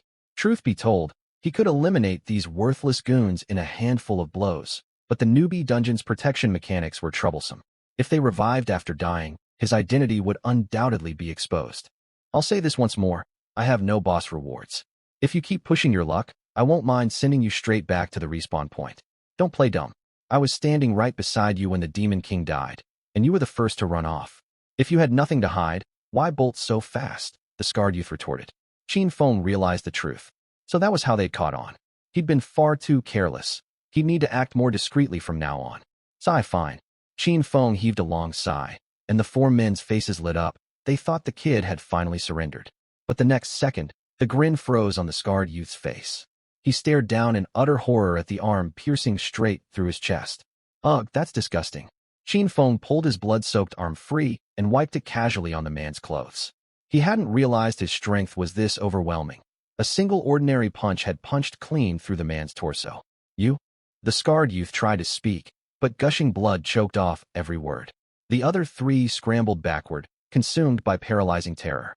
The scarred youth had been an A-rank warrior, already level 4, and he'd been one shot without effort. What terrifying power did this kid possess? Don't blame me. He just had far too little defense. Qinfeng said flatly as he wiped the blood from his hands. Suddenly I remember an emergency at home. I'm leaving, farewell. I've got family business too. I'm out of here. Hey, wait for me. The three babbled incoherently, retreating step by step. Stay. This was the power of focused concentrated fire. Even though most attacks only dealt 1 damage each, the sheer volume of hits chipped away its health.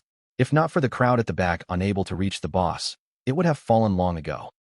Suddenly I remember an emergency at home. I'm leaving, farewell. I've got family business too. I'm out of here. Hey, wait for me. The three babbled incoherently, retreating step by step. Stay. Those 2 words crashed down like thunder. The trio shuddered, frozen in place, not daring to take another step back. Where are the 4 of you from? Qin Feng's tone was calm, as if chatting casually about trivial matters. Yet none dared answer. After all, death within the dungeon meant only a respawn, but dying outside meant permanent death. I asked you a question, cat got your tongues? With that, Qin Feng picked up the fallen longsword and sliced the scarred youth's head clean off in one swing. The remaining 3 exchanged panicked glances, too terrified to utter a word. The atmosphere grew suffocatingly oppressive. Qin Feng's plan was simple: force them to reveal their home addresses to intimidate them into silence. But he'd clearly overdone the act. The 3 men were half insane with fright. Finally, one of them snapped. He raised his sword high and drove it straight into his own body with a squelch. Whoa, what are you doing? Qin Feng stared in shock, completely unprepared for such an extreme move. The young man trembled violently, yet a bitter, relieved smile tugged at his lips. In his eyes, falling into the hands of a ruthless killer like Qin Feng would be a fate worse than death. Suicide was preferable. Once he respawned, this nightmare would be over. Watching their comrade take his own life shattered the last shred of resolve of the 2 remaining men. Their legs buckled, and they crashed to their knees, shaking like sieves. Spare us, big brother. We know we messed up. Please show mercy and let us live. Tears streamed down their faces, all traces of the arrogance they'd shown while ambushing Qin Feng long gone. Qin Feng stared at the pitiful scene, caught between amusement and exasperation. Was he truly that terrifying? Tell me the home addresses of all 4 of you, and I might spare you. If not, you'll end up just like him. He gestured toward the scarred youth's headless corpse. Though death in the dungeon only led to respawning, the pain of dying felt completely real. Not everyone had the courage to take their own life, and these 2 were clearly cowards, too scared to die yet too afraid to give up their addresses. Forget it, Qin Feng sighed. The 2 men's faces paled as if struck by lightning. They clearly remembered he'd said those exact 2 words right before killing their companion. Mercy, big brother, spare me, don't kill me. Squelch. Yeah. Help. Murder. Squelch. Both men perished. Qin Feng scanned the surroundings to confirm no one else was nearby, then turned and left. He needed to hurry home and examine the Demon King's rewards. North River number 3 high, respawn point. The 4 men, including the scarred youth, trundled out with their heads hung low, not a word spoken between them. Terror etched across every face. After a long silence, the scarred youth halted abruptly, spat viciously, and snarled, "This isn't over. I'll make him pay dearly for this." One of his underlings hurried to advise him. "Boss, let it go. That guy's a maniac. After he killed you, he kept badgering us for our home addresses. He was planning to hunt us down." Second brother even drove his own sword into himself to escape him. The man called second brother nodded. "He's right, drop it. Pretend we never cross paths with him. I've got a bad feeling. If we keep provoking him, we'll die horribly. You 2 can cower all you want, but I won't stand for this. Besides, he was just bluffing. Great Xia has strict laws. I don't believe he'd dare kill us for real." The scarred youth roared. "That's easy to say, but who can guarantee he won't strike?" Second brother retorted. "Cowards. How do you even follow me if you're this spineless? What's there to fear? What do you plan to do then, boss? Leave it to me. I've got a plan. This time, I'll make him wish he'd never been born." Qin Feng knew nothing of the scarred youth's vengeful scheme. He had just returned home, locking the front door securely behind him. Lights blazed outside. Street lamp glow seeped through gaps in the curtains, casting thin streaks of light across the floor. He did not turn on the room lights. Sitting on the edge of the bed in the faint illumination, he sank his consciousness into his character panel. First, let's check what effects this title grants. Qin Feng stirred his mind and opened the title panel. New King Rookie Title Profile Effect 1. $plus 20 $$ damage against Demon Realm Monsters. Effect 2. $plus 20 $$ damage when attacking Awakeners. Nullified if the target's level exceeds yours by $5 or more. Effect 3. Absolute Concealment. Fully hide your stat panel. No detection skills, including force scans, can pierce this effect. A surge of joy welled up inside Qin Feng. This third effect couldn't have come at a better time. Right now, the last thing he could afford was to stand out and flaunt his strength. If anyone laid eyes on his absurdly overpowered stats, they'd dissect him without hesitation. Without a moment's hesitation, he equipped the title at once. Next, the Orange Weapon Selection Chest. Orange Legendary Tier gear was an exceedingly rare sight across the entire Blue Planet. Not to mention newly awakened rookies. Even century-old top aristocratic clans possessed barely a handful of legendary items. This spoke volumes about the game's abysmal drop rate. The instant the orange chest opened, an endless list of legendary equipment flooded his entire field of vision. Blades, spears, swords, halberds, staves, shields. Every piece radiated an oppressive aura that sent shivers down one's spine. Qin Feng's gaze skipped past the earlier categories and locked precisely onto the bow section at the back. He scanned each orange bow one by one, finally settling on the longbow at the very bottom of the list. Its frame bore a steady dark gold hue, carved with unfurled wing patterns at both ends. The bowstring was thin as a strand of hair, yet glinted with piercing, icy cold light. Unlike other orange weapons covered in dazzling luminous effects, this longbow had almost no flashy embellishments, looking exceptionally low-key and restrained. But what truly drew Qin Feng to it were its irreplaceably formidable base stats and broken bonus affixes. Molten Gold Sunset Longbow Legendary Stats. Attack $+30 Range $+40 Effect 1 Passive. Arrows wreathe in sunset, true flame. Hits inflict a burn. Dealing $1 of the target's maximum HP as true damage per second $3 seconds. Effect 2 Passive. Attacks against burning targets deal an extra $30 damage and restore $1 of your HP. Effect 3 Active. Upon activation, gain $1 second of invincibility and double range for $5 seconds. Cooldown $1 hour. Whoa, this is what legendary gear feels like. It's utterly broken. Qin Feng made up his mind instantly and claimed the Molten Gold Sunset Longbow. The dark gold longbow materialized in his grasp, thrumming faintly, as if responding to its new owner. He lifted his hand to draw the string. His fingertips met zero resistance, sliding smoother than he could have imagined. Equipping this weapon sent his combat power skyrocketing once more. Among all young awakeners, he likely had no rivals left. Qin Feng took a deep breath to calm his surging excitement and continued tallying his other rewards from this haul. Glancing at the $10 leftover free stat points on his panel, he pondered briefly before dumping all of them into luck. The luck stat had always been elusive and mysterious. Ordinary awakeners almost never wasted precious stat points on it. Their stat points were far too scarce to split. Every point went into attack, constitution, or spirit. No spare points left for luck. That did not mean luck was useless, however. Anyone who'd played games knew the night and day gap between lucky loot-favored players and perpetually unlucky ones. After allocating his stats, Qin Feng turned to his mount. Come forth, Pikachu. A flash of light revealed a magnificent snow-white steed with feathered wings sprouting from its flanks, standing beside Qin Feng. Holy hell, it's insane looking. Heavenly Steed Mount Profile Attributes. $+20 movement speed. An additional $50 speed while mounted. $30 damage taken while mounted. Skill. Activate to switch to flight mode. $30 seconds. Cooldown. $1 hour. Flight forcibly deactivates after taking $3 hits. Archers possessed low HP and defense with limited survival tools, making speed an irreplaceable asset for the class. An archer paired with such an ultra-fast mount would gain an overwhelming advantage whether farming monsters or dueling other players. Once he finished sorting through his rewards, Qin Feng pulled up his full stat panel. Qin Feng full status panel titles. Seer, New King Rookie Mount. Heavenly Steed Legendary Great Equipped Weapon. Molten Gold Sunset Longbow Legendary Equipped Armor. Swift Step Boots Fine Grade Skills. Ice Arrow, Arrow Shock Splash Class. Archer F Grade Level. 1 EXP.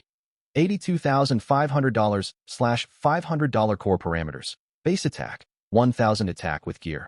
1,300 HP. 5,000 strength. 100 agility. 100 agility with gear. 140 defense. 100 constitution. 100 spirit. 100 luck.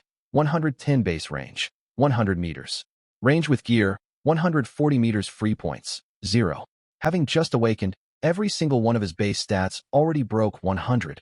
A feat unmatched by anyone before or likely to be matched after. With his current stats, he could walk all over every young awakener of his generation. Yet Qin Feng knew this was merely the beginning. Deadlier dungeons, stronger bosses, and far more terrifying foes awaited him down the line. He had to keep growing stronger. The dimension housing Demon Realm monsters was steadily merging with Blue Planet's own dimension. One day, those abominations might spill into the mortal world for good. Without overwhelming power by then, death would be his only fate. Furthermore, powerful aristocratic clans held a stranglehold over nearly all resources on modern Blue Planet. Independent awakeners had two paths to rise up: bow their heads, submit to noble clans, and become their lackeys, or forge absolute strength to stand above everyone else. Naturally, Qin Feng chose the latter. As Qin Feng's thoughts raced, Blue Planet's official largest awakener forum descended into total chaos.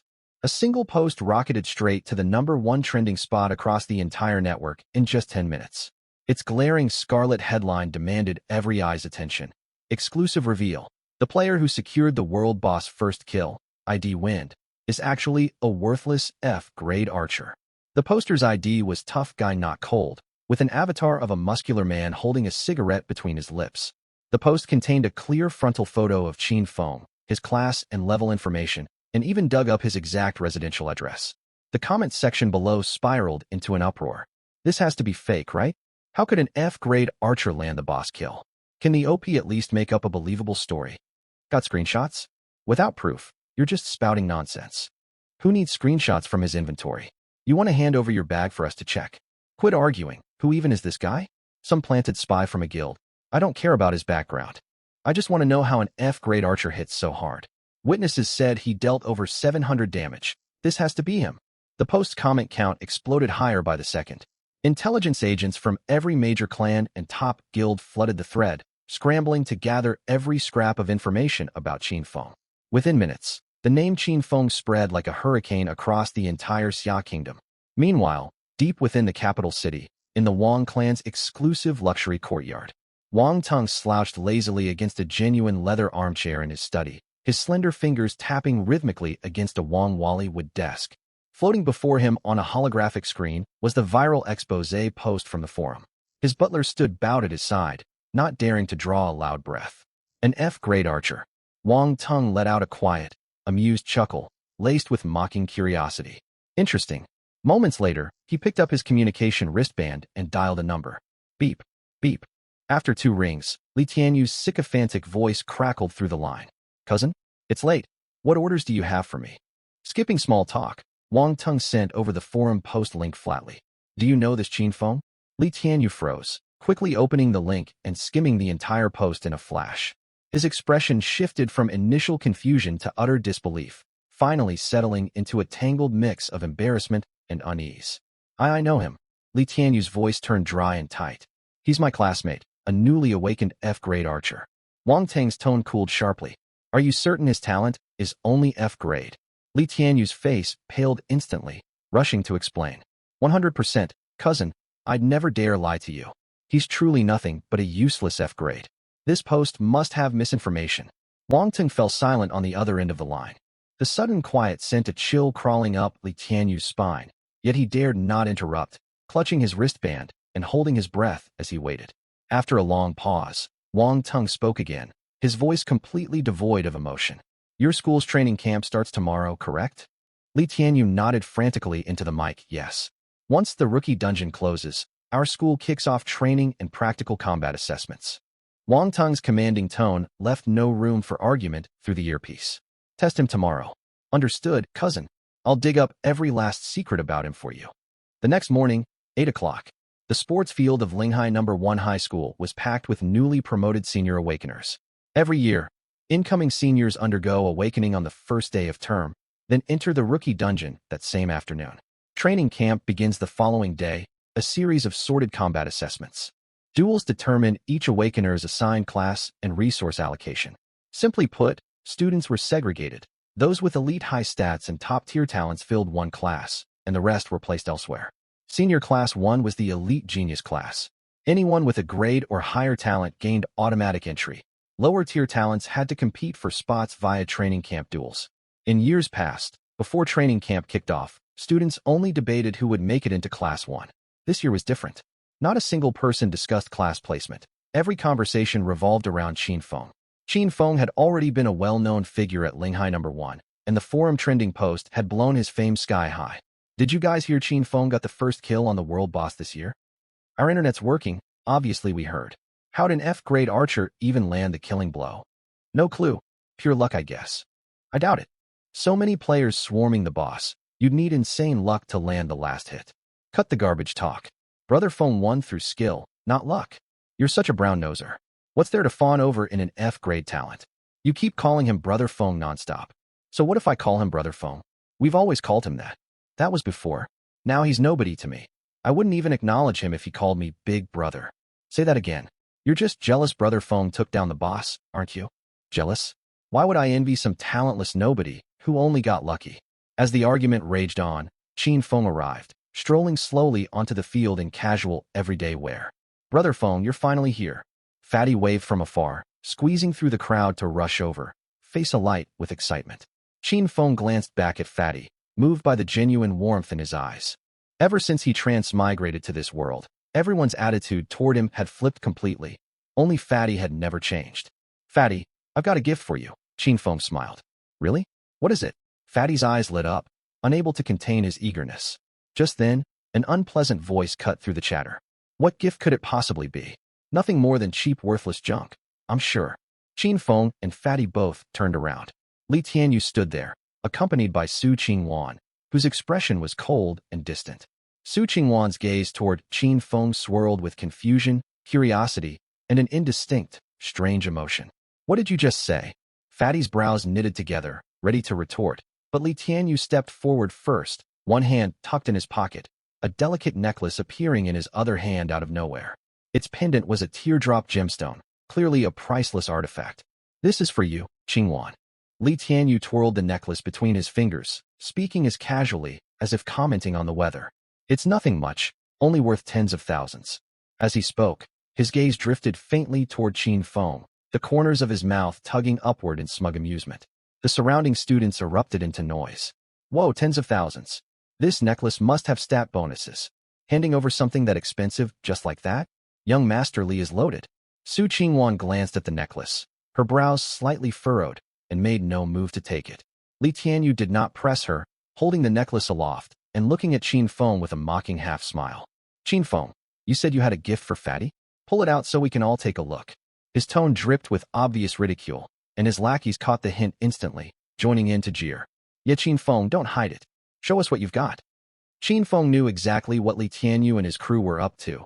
They simply wanted to mock and belittle him. These entitled rich brats looked down on ordinary folk just because of their family status. It was a common sight across every world. Truly powerful, influential people were usually steady, open-minded, and generous. People like Li Tianyu were nothing more than petty clowns craving attention. What's wrong, Qin Feng? Too embarrassed to pull it out? It's fine, really. You're a poor kid living off charity. Cheap gifts are all you can afford. Li Tianyu's taunts left Qin Feng speechless. He could not fathom the point of this pointless one-upmanship. A gift was meant to carry heartfelt sentiment, its price irrelevant. If someone only gave gifts to flaunt their wealth, it was a blatant disrespect to the recipient.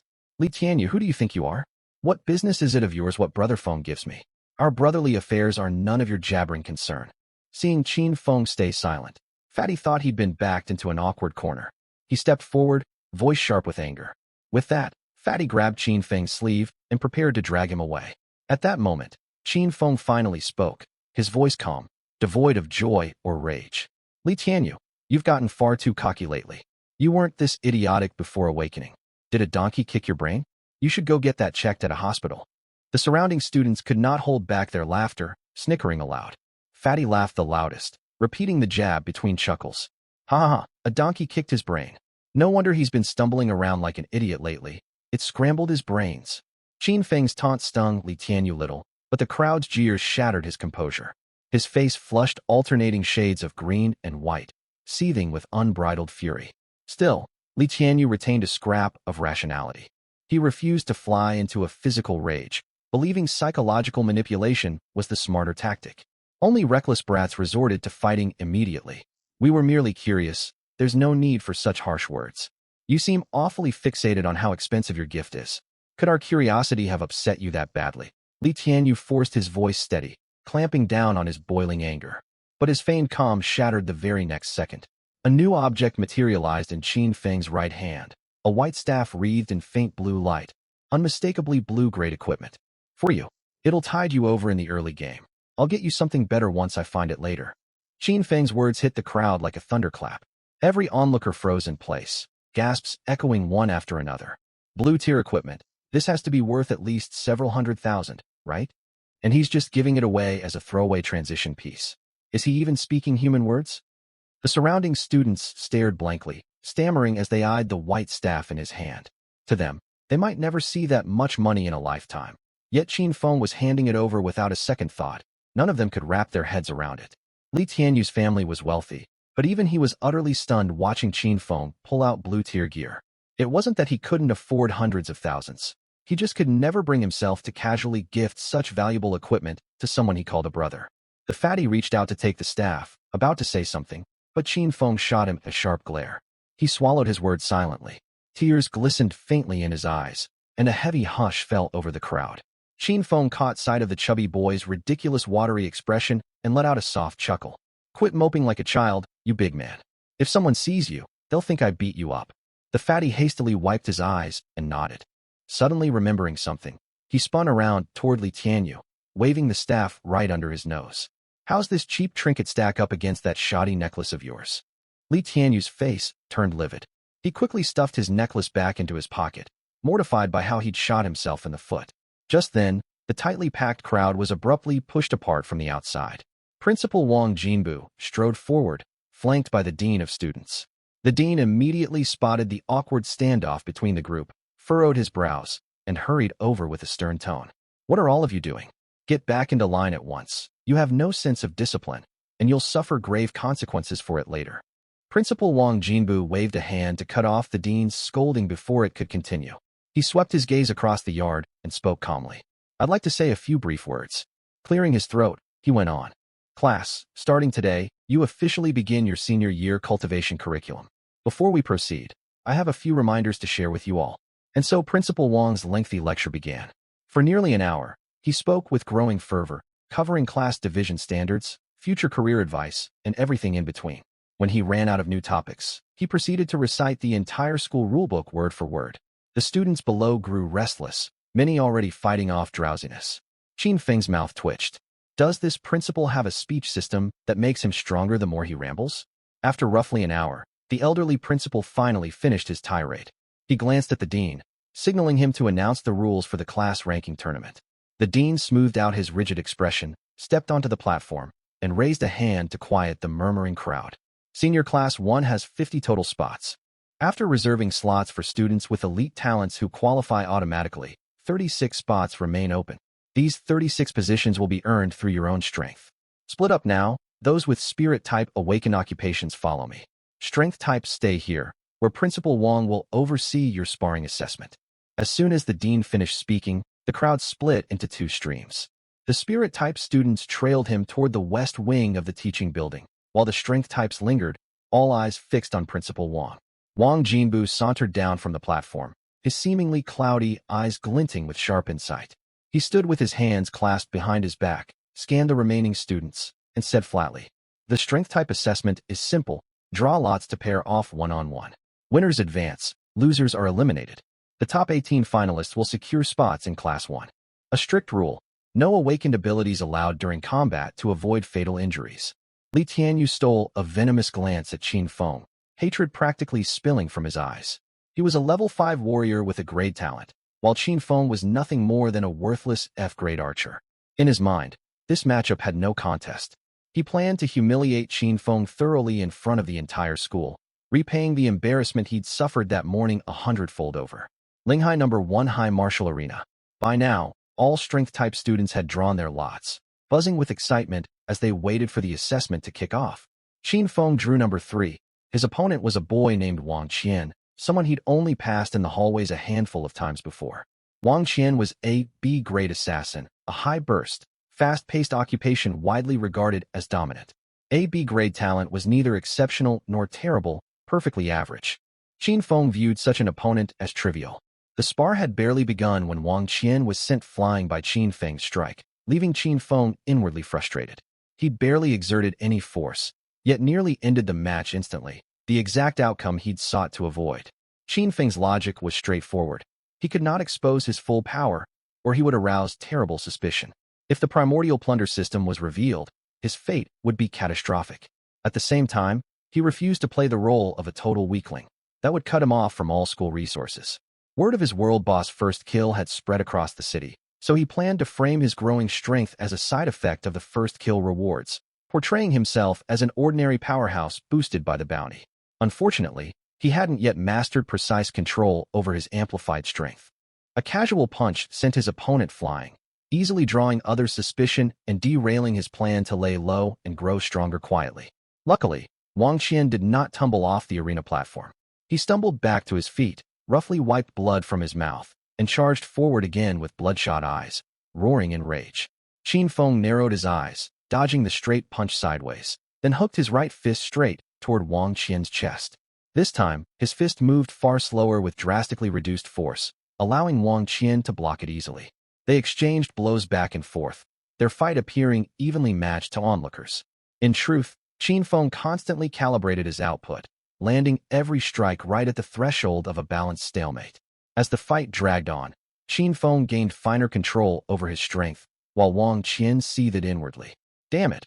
Are the world boss rewards really this overpowered? I can barely hold my ground. I have to win. If I lose to Qin Feng, I'll never show my face at this school again.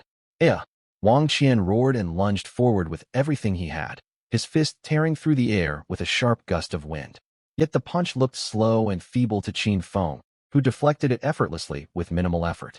They fought for over 10 minutes before Qin Feng secured a narrow, hard-fought victory as he'd planned. Up on the spectator stand, Principal Wang Jinbu leaned forward slightly, arms crossed, his gaze sharp as a hawk's as he scrutinized Qin Feng. Is it just my imagination? The principal muttered to himself. For every subsequent spar, Qin Feng stuck to his strategy, winning each match by a hair's breadth. Throughout the tournament, Principal Wang barely spared a glance for the other arenas. His gaze remained locked on Qin Feng, his eyes narrowing and head shaking occasionally, his expression unreadable as if tangled in an unsolvable mystery. Right before the final match, the fatty surged over, his voice echoing before he even came into view. Feng, I'm back. Qin Feng turned to see his best friend panting heavily, clearly having sprinted all the way over. Qin Feng smiled and asked, Why'd you cut out early? I thought you planned to watch the entire spirit type assessment first. What did their evaluation entail, anyway? Don't even get me started. That boring test was a total waste of time. It just measured casting speed and spell potency. Whoever cast faster and hit harder won. So tedious. How's your side going? Everything's smooth.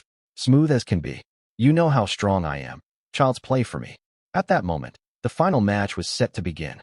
36 competitors fought for 18 spots, and Qin Feng's assigned opponent was Li Tianyu. Li Tianyu held a grade talent and should have qualified automatically without competing, yet he'd volunteered to join the assessment, claiming he wanted to test his own limits. Principal Wang had agreed, laying out a special rule. Li Tianyu's participation would not take one of the 18 advancement slots. If he won his match, the school would select another high-performing eliminated student to fill the vacant spot. Begin. At Principal Wang's command, the final spar officially commenced. Qin Feng and Li Tianyu stood on Arena 7, tension crackling between them as they glared furiously at one another. Li Tianyu intended to reclaim the dignity he'd lost that morning.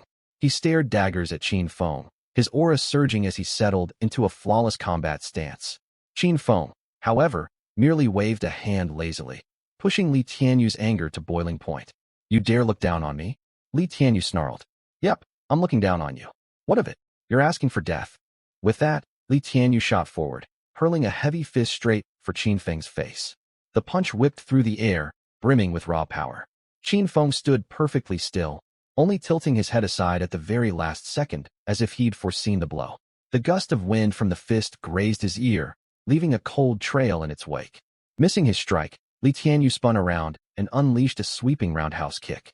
Qin Feng blocked it with one arm, his footing steady as he slid backwards several meters using the kick's momentum, planting his feet firmly. Li Tianyu was undeniably skilled, far stronger than Wang Qian had been at the start of their fight. His speed and strength completely outmatched Wang Qian's. but he'd drawn Qin Feng as his foe. To Qin Feng, Li Tianyu was mediocre at best. If he didn't need to hide his true power, he could knock him out with a single blow. Boom, boom, boom. Heavy impacts rang out nonstop. Their figures blurred across the arena, moving so fast they left afterimages trailing behind them. Take this, Li Tianyu roared, leaping high into the air and twisting his body to launch a flying kick. Instead of retreating, Qin Feng charged head-on into the attack. He avoided a direct collision, nimbly catching Li Tianyu's ankle and hurling him backward with a twist of his wrist. Down you go, crash. Li Tianyu crashed heavily onto the stone floor, sending clouds of dust swirling upward. Impossible. Li Tianyu scrambled to his feet, utterly dumbfounded. I refuse to believe this. Damn it, I'll kill you right now. He charged at Qin Feng once more, wild with rage. They tangled in combat for nearly 20 minutes. Li Tianyu's uniform was covered in footprints, clearly taking countless kicks. He stood gasping on the arena floor, his stamina completely drained. Only surging adrenaline kept him upright. Otherwise, he would have collapsed long ago.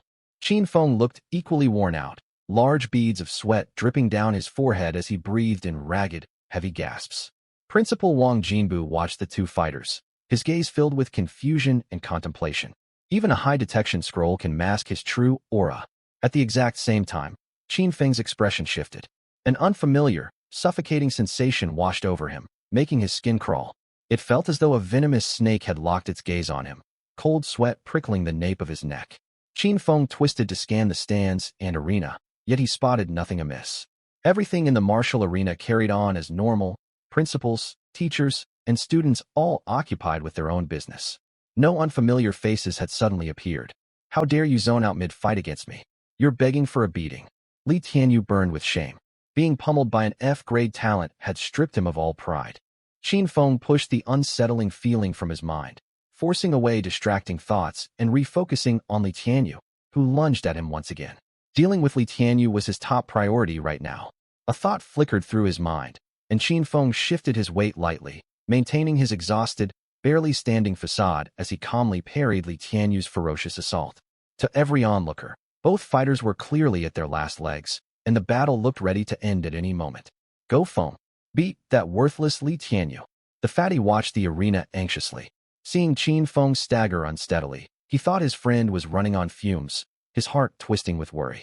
The two fighters had fallen into a slow, traded exchange of blows by now. Each strike landed sluggishly, carrying far less force than earlier in the match. Crunch. Qin Feng unleashed one final punch, and Li Tianyu crumpled to the ground. Gasps erupted from the crowd instantly. An F-grade talent had defeated an A-grade one. The result left every spectator utterly shocked. Principal Wang's brows remained tightly furrowed. He shot Qin Feng a complicated glance before announcing, Qin Feng wins. The fatty sprinted onto the arena platform, steadying Qin Feng and only relaxing once he confirmed his friend was unharmed. Let's go grab dinner. Qin Feng spoke in a hoarse voice, leaning heavily against the fatty's shoulder to feign total exhaustion. The fatty supported him as they walked toward the exit. The crowd split open to make way, every pair of eyes fixed on Qin Feng in disbelief. It was only after the two vanished from sight that the auditorium erupted into full chaos. An F-grade beat an A-grade? This can't be real. I must still be dreaming. Did anyone notice Qin Feng's level? I saw it level 1. Just level 1. Does that mean all his stats come purely from equipment buffs? How overpowered must that orange tier gear be? Qin Feng paid no mind to the students' murmurs as he and the fatty headed for the cafeteria. Feng, the world boss dropped tons of experience points. Why haven't you leveled up? The fatty had been curious about Qin Feng's level this whole time and finally voiced the question. In this world, special detection type skills were required to view someone's full status panel. But checking a person's level took no skill at all. One only needed to focus their mind's eye on them. What's the rush to level up? I've got no trouble hunting monsters regardless. After all, leveling up only boosted base stats to make monster farming more efficient. But what if you could grow stronger without ever raising your level? The fatty's eyes lit up as the pieces clicked into place. If you could farm monsters and gain stats without leveling, no one would ever be in a hurry to rank up. Keeping your level low was a perfect hidden trump card for emergencies. Principal's office. Wang Jinbu stared thoughtfully at the stack of documents laid out before him, a summary of all the loot students had collected from the freshman dungeon run. Noticing the principal's pensive mood, the dean beside him couldn't help but ask, Is something troubling you, Principal? Wang Jinbu did not give a direct answer, instead posing a question of his own. What do you make of Qin Feng? What exactly are you asking, Principal? Do you think Qin Feng might have awakened some hidden, unrecorded talent? By 1 o'clock in the afternoon, class assignments had been finalized, and Qin Feng had successfully secured a spot in Senior Class 1. 50 new students filled the classroom, waiting restlessly for their homeroom teacher to arrive, the room buzzing with chatter. Tap, tap, tap. The crisp, rhythmic clack of high heels echoed down the hallway, growing louder by the second. The noisy classroom fell silent as if someone had hit a pause button. Every student sat up straight instinctively, all heads turning toward the doorway. Qin Feng slouched in the window corner, propping his chin on one hand as he glanced over. The door swung open. First came a glimpse of fair calves clad in beige heels, followed by a slender figure wrapped in a professional pencil skirt. Homeroom teacher Lin Shui stepped onto the podium, sweeping her gaze across the class with a faint, subtle smile playing on her lips. Everyone's here? Excellent. She paused, glancing back toward the door. Come on in. The classroom's collective breathing softened. A delicate figure stepped out from behind the doorframe.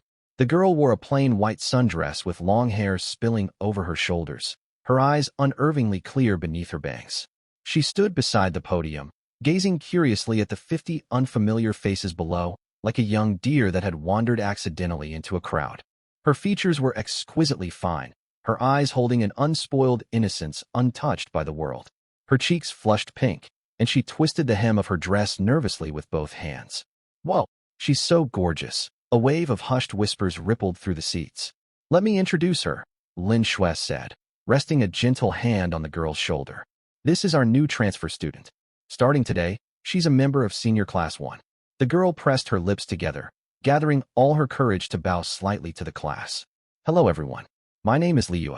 Her voice was soft and sweet, trembling faintly with nervousness. The classroom erupted into lively chatter, nearly every student commenting on the girl's stunning looks. Feng, this Liu is beautiful, even prettier than Su Qingwan, the fatty whispered, twisting around to glance at Qin Feng. Ever since the awakening ceremony, the fatty had slowly distanced himself from Su Qingwan, dropping the respectful Sister Qingwan he'd once used for her. Qin Feng nodded, his gaze sweeping over Liu. He had to admit, Liu was breathtakingly beautiful. She was nothing like Su Qingwan. Su Qingwan was the cold, icy beauty type, while Liu had an innocent, endearing charm. Her bright, clear eyes held not a trace of impurity. Quiet, everyone. The head teacher clapped her hands. Liu, take that empty seat over there. The spot she pointed to was right in front of Qin Feng, Fatty's deskmate. Fatty, how good have I been to you? Qin Feng lowered his voice. Super good, Brother Feng. Why were you asking all of a sudden? Good to hear. Qin Feng clapped him on the shoulder sincerely. Swap seats with me, then. Fatty's look of gratitude froze instantly, his small eyes bulging wide. Huh? He glanced back at Liu walking toward them, then whipped his head to stare at Qin Feng, shaking it like a rattle. No way, Brother Feng. Anything else I'll agree to, but not this. Why not? Qin Feng raised an eyebrow. Aye. Fatty's face flushed bright red. After struggling for ages, he mumbled quietly. I want to sit with the new classmate too. Qin Feng glared at him, feigning menace. Hurry up and move, or I'll beat you. I can't, Brother Feng. I finally got a pretty girl as my desk mate. Fatty clung desperately to the edge of his desk, as if afraid Qin Feng would yank him up and toss him out. Liu had reached their row by now. She stood beside the aisle, tilting her head to watch Fatty clinging to the table, then glanced at Qin Feng, who was smiling at her. Her big eyes brimmed with confusion. Quit dawdling. Qin Feng stood up and hauled Fatty roughly out of his chair. I'll treat you to dinner tonight. Fatty stumbled a couple steps over to Qin Feng's original seat. He watched Qin Feng settle comfortably into his old spot, his lips trembling, before he finally blurted out, 2 meals. Deal. Lin Shui watched the little exchange between Qin Feng and the others, a soft smile tugging at her lips. She tapped her desk to get everyone's attention. Let me introduce myself. I'm Lin Shui, your head teacher. Starting today, we'll begin 3rd-year cultivation courses, and the school's dungeons will be open to all of you. Everyone must grind hard to level up, and aim to get into your dream universities during the Awakening Gaokao. Now split into teams. Once your party is set, the team captain will compile your party information and hand it to me. Teams in this world were almost always 4 people. For efficiency and safety, everyone filled out full parties. Groups of 2 or 3 were rare. Brother Feng, let's team up just the 2 of us. Fatty shot a glance at Liu, then nudged Qin Feng's arm. Sounds good. What about the other spots? Fatty shot Qin Feng repeated subtle looks, hinting he should invite Li Yu.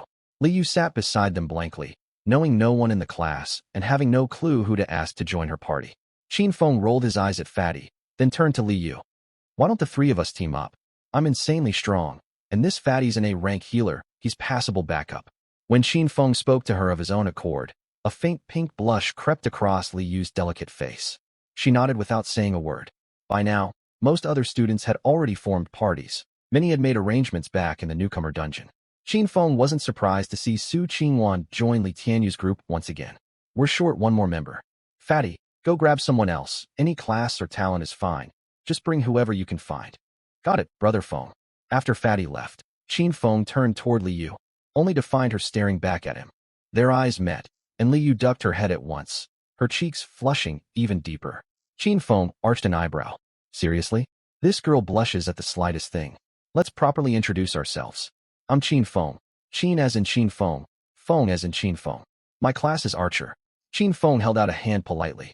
Li Yu hesitated briefly before stretching out her fingers. The moment their palms touched, a jolt shot through Qin Feng's body. Li Yu. Summoner, the girl whispered softly. Summoners instantly piqued Qin Feng's curiosity. They were a rare class overall, sitting solidly above average in strength, far stronger than his Archer, though slightly outmatched by warriors and mages. This was his first time ever meeting a summoner, let alone speaking to one, and he burned with curiosity. He fired off a string of questions, and from their conversation, he learned Li Yu's summoner was no ordinary variant. It was an extremely rare special class. Once a talent reaches S rank, Awakened unlock exclusive unique abilities that set them fundamentally apart from standard classes. These are known as rare special classes. Take Su Qingwan for example. Though she fell under the mage branch, she was no ordinary mage, but a rare wind thunder mage who wielded two elemental forces. Li was much the same. While classified as a summoner, she practiced an ultra-rare subset called Spirit Bonders. Regular summoners conjure physical beast companions to fight alongside them. Spirit Bonders, however, forge pacts not with tangible creatures, but energy entities. In battle, their bonded spirits do not manifest separately. They wrap around their contractor as a layer of energy armor, merging fully with their host to fight as one. Qin Feng had never even heard of Spirit Bonders before, and his interest in Li Yu only grew deeper. Just then, Fatty trundled back with a miserable look on his face. Brother Feng. Seeing he was holding back words, Qin Feng frowned. What's wrong? Spit it out. He caught sight of Li Yu and swallowed the rest of his sentence. No one wants to join our party. Qin Feng immediately saw through the scheme. It didn't take a genius to guess Li Tianyu was behind this. It's fine. We'll run as a trio. We don't need a fourth. You okay with that, Li Yu? Li Yu nodded quickly. Why, yeah, that's fine. Her stammered response was utterly adorable, and Qin Feng couldn't help teasing her. Why are you so shy? Could it be I'm just too handsome and left you starstruck? At his words, Li Yu's face blazed crimson all the way to her earlobes. She ducked her head like a startled rabbit, even the skin of her neck flushing pink. Fatty watched, dumbfounded, and gave him a thumbs up. Brother Feng, you're insane. Qin Feng hadn't expected her to react so intensely, and a twinge of awkwardness washed over him. He scratched the tip of his nose to shift the subject. All right, enough messing around. 3 people's plenty, we can handle the content just fine. But Brother Feng, Fatty's expression soured. Won't we lack damage without a 4th member? Damage? Qin Feng cut him off. You have no idea how much damage I can pump out. A cold snort echoed beside them. Li Tianyu walked over with Su Qingwan and another female healer in tow. Li Tianyu held his head high, arrogant as could be.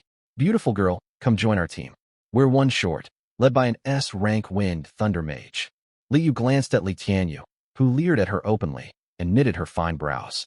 No thank you. I already have a party. Li Tianyu's expression darkened. He'd approached Li Yu for 2 reasons. First, her looks. Who wouldn't want beautiful women in their team? Second, and far more importantly, he refused to let Li Yu team up with Qin Feng. He'd already spoken to everyone in the class to isolate Qin Feng, not by childish bullying, but by barring anyone from joining his party. You think you're hot stuff, Qin Feng? I'll grind your progress to a halt. You've only got a lucky draw archer and a fat healer backing you up. Without enough damage, you'll struggle just to level. Let's see how cocky you stay then. Girl, don't gamble with your future. Permanent teams determine all your future resource gains.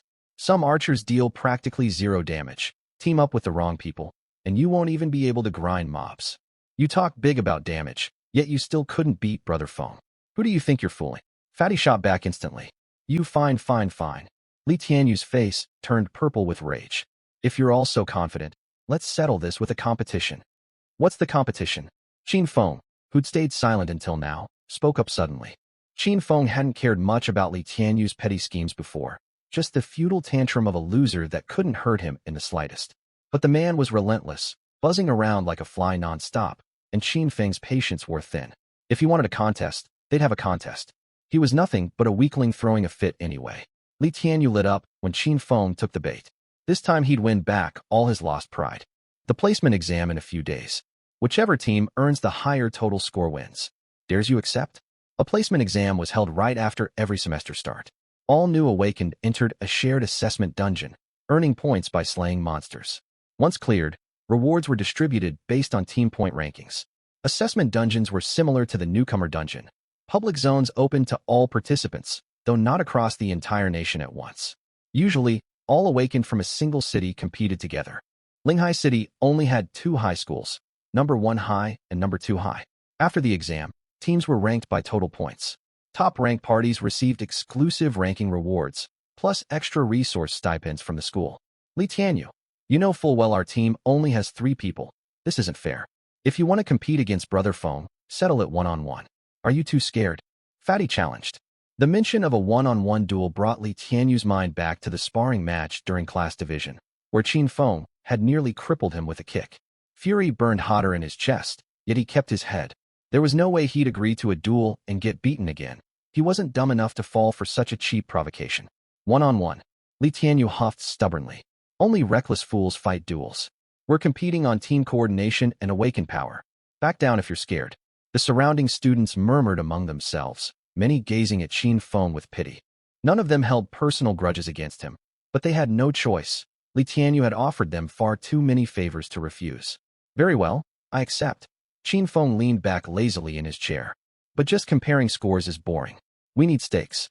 Li Tianyu's eyes sparkled. Perfect. The loser stands in front of the whole class and admits they're trash. Deal. The stakes suited him perfectly. He'd been wondering how to humiliate Qin Feng, and now his chance had fallen right into his lap. Childish, but if that's what you want, I don't mind. Add a purple epic gear to the wager as well. The demand for purple gear put Li Tianyu on the spot. He didn't own a single epic piece himself. He could steal his father's purple armor, but the consequences would be catastrophic if he got caught. Can't afford to bet epic gear? Qin Feng taunted. I'll bet it. You think I'm scared of you? Satisfied he'd gotten his way, Qin Feng waved a hand dismissively. All right, off you go. You're blocking our view. Li Tianyu let out a cold huff and stormed off with his group. Fatty stared at Li Tianyu's retreating back, anxiety gnawing at him. As a healer, his damage output was negligible, and Qin Feng the archer lacked strong area of effect damage. Their odds of winning were practically 0. What are you worrying about? Qin Feng noticed his frown and asked. Fatty didn't hold back and laid all his fears out plain. Qin Feng let out an easy laugh. Even the girl here isn't stressed. What the you gotta panic over? Several days slipped by in a blur. The classes were dreadfully dull with no dungeons available to grind. Linghai was only a small city, after all, with shockingly limited resources. Even second and third tier cities boasted far more opportunities. The placement assessment dungeon was their biggest resource chance in recent memory. Such was the bitter fate of those born at the bottom of society. The exam day arrived. All new students of No. 1 high gathered on the sports field. Around 10 in the morning, a massive dark silhouette appeared in the eastern sky, a flying vessel. Its jet black hull looked solemn and imposing, its deck packed shoulder to shoulder with people. The crowd gasped as they craned their necks to stare upward. That's a flying skyship. What an imposing presence. Number 2 high must be here. Damn, they're loaded. I've never even ridden one of these before. Qin Feng watched the skyship with quiet envy. It was his first time seeing such a mode of transport. The vessel hovered overhead, casting a vast shadow that swallowed the entire field. Its hatch opened, and students from number 2 high leaped down one after another. A several-meter drop was trivial for awakened. Ha ha ha. Principal Zhao sure knows how to make an entrance. This skyship must have cost a fortune. Principal Wang Jinbu appeared beside the crowd out of nowhere, cupping his hands to shout up at an elderly white-robed man on the deck. The white-robed elder was Principal Zhao Guodong, head of number 2 high.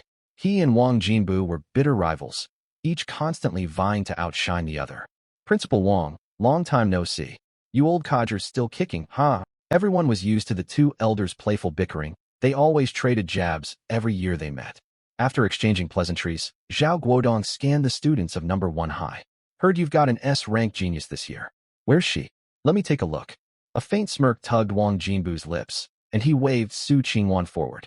She stepped out of the crowd at his signal. So this is the Wind Thunder Mage? A lovely girl with outstanding talent. Say, I've got a grandson with S-rank talent too, handsome, well-mannered, a perfect match for this young lady. Why not transfer to number 2 high and marry into our school? Su Qingwan froze completely, unsure how to respond.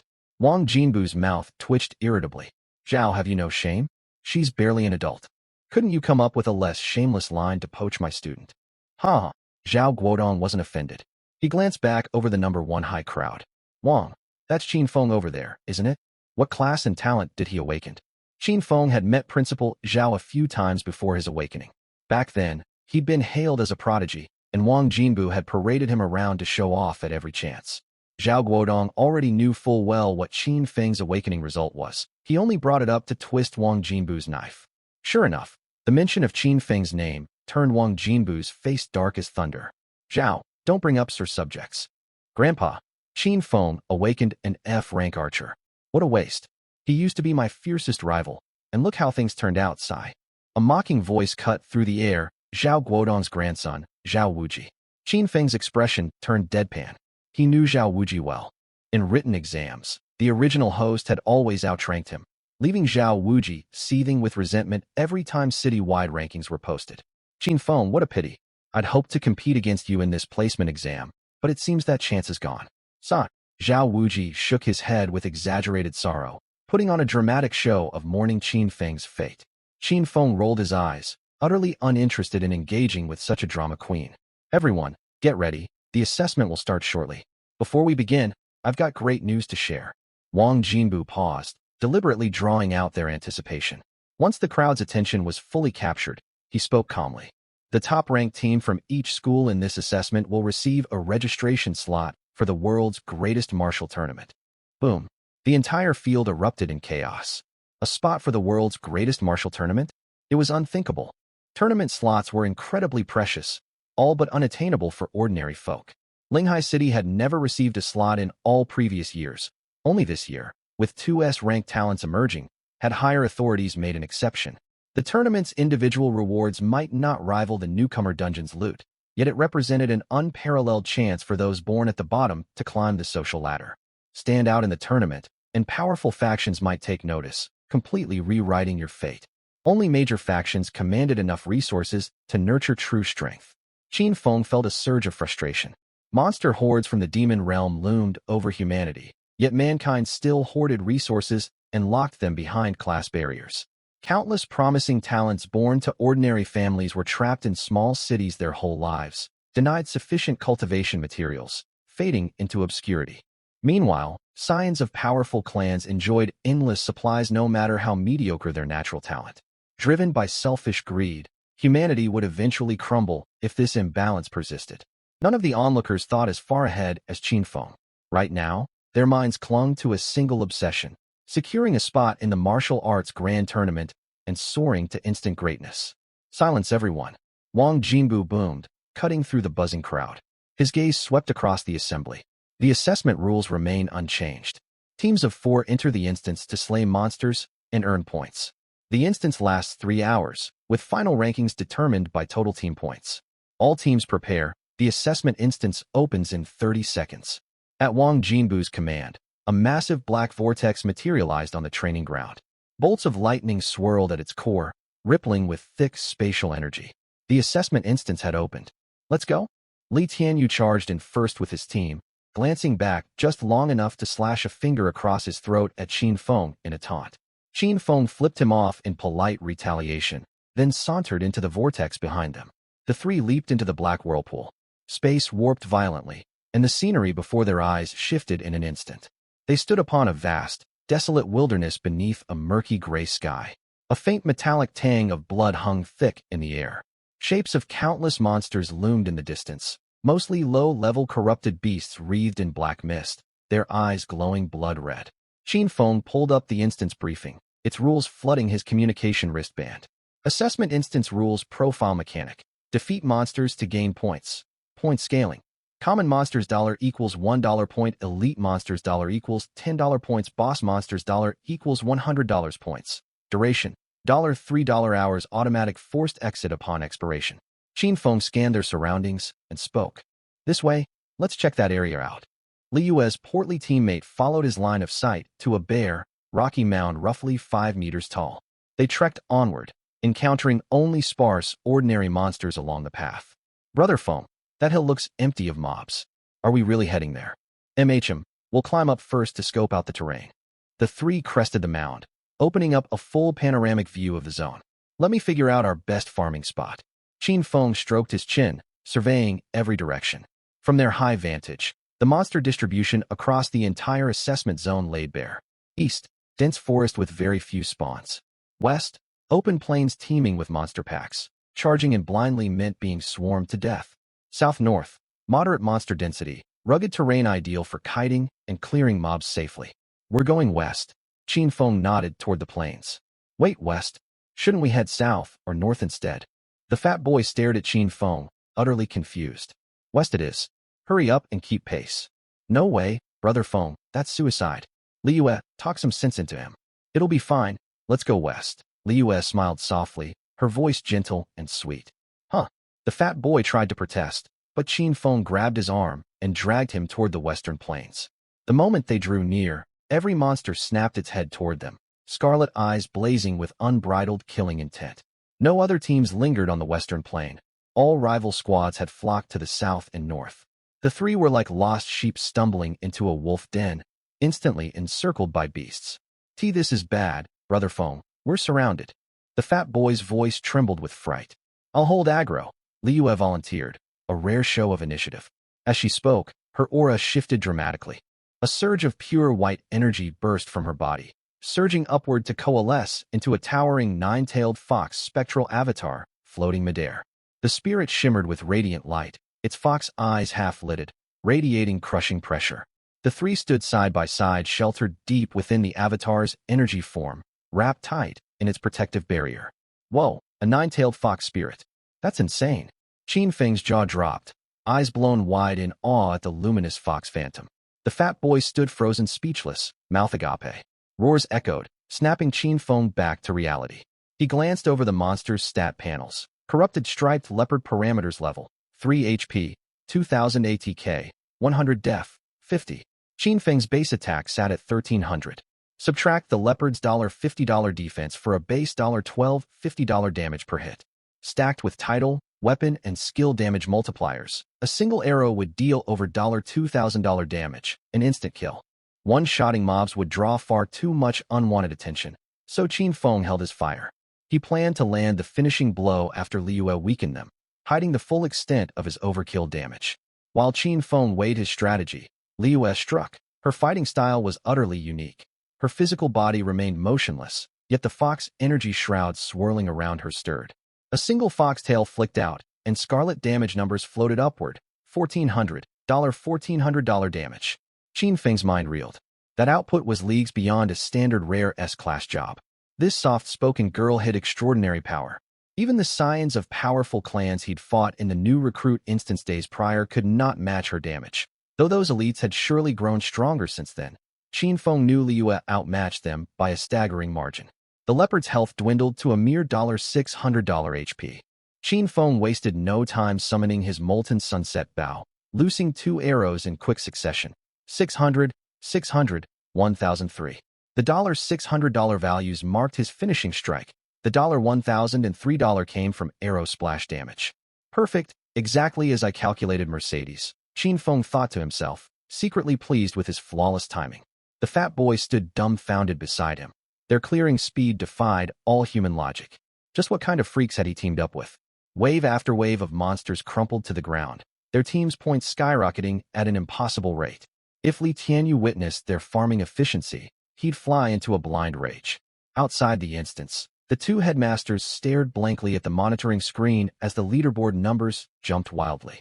Zhao Guodong swallowed hard and turned to Wang Jinbu. Lao Wang, is the leaderboard glitching? Wang Jinbu said nothing.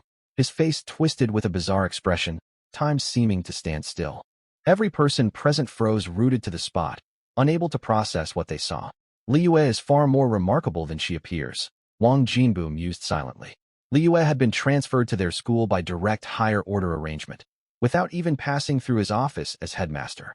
Wang Jinbu had suspected something amiss from the start, yet one question baffled him. If Liyue possessed such heaven-defying talent and an illustrious background, why would she end up in a backwater city like Linghai? Inside the instance, Liyue and Qin Feng unleashed non-stop damage, felling hordes of beasts one after another. Slay level 3 Striped Leopard, EXP plus $80. Primal Plunder triggered on this kill, all stats plus $1. Slay level 3 Striped Leopard, EXP plus $80, all stats plus $1.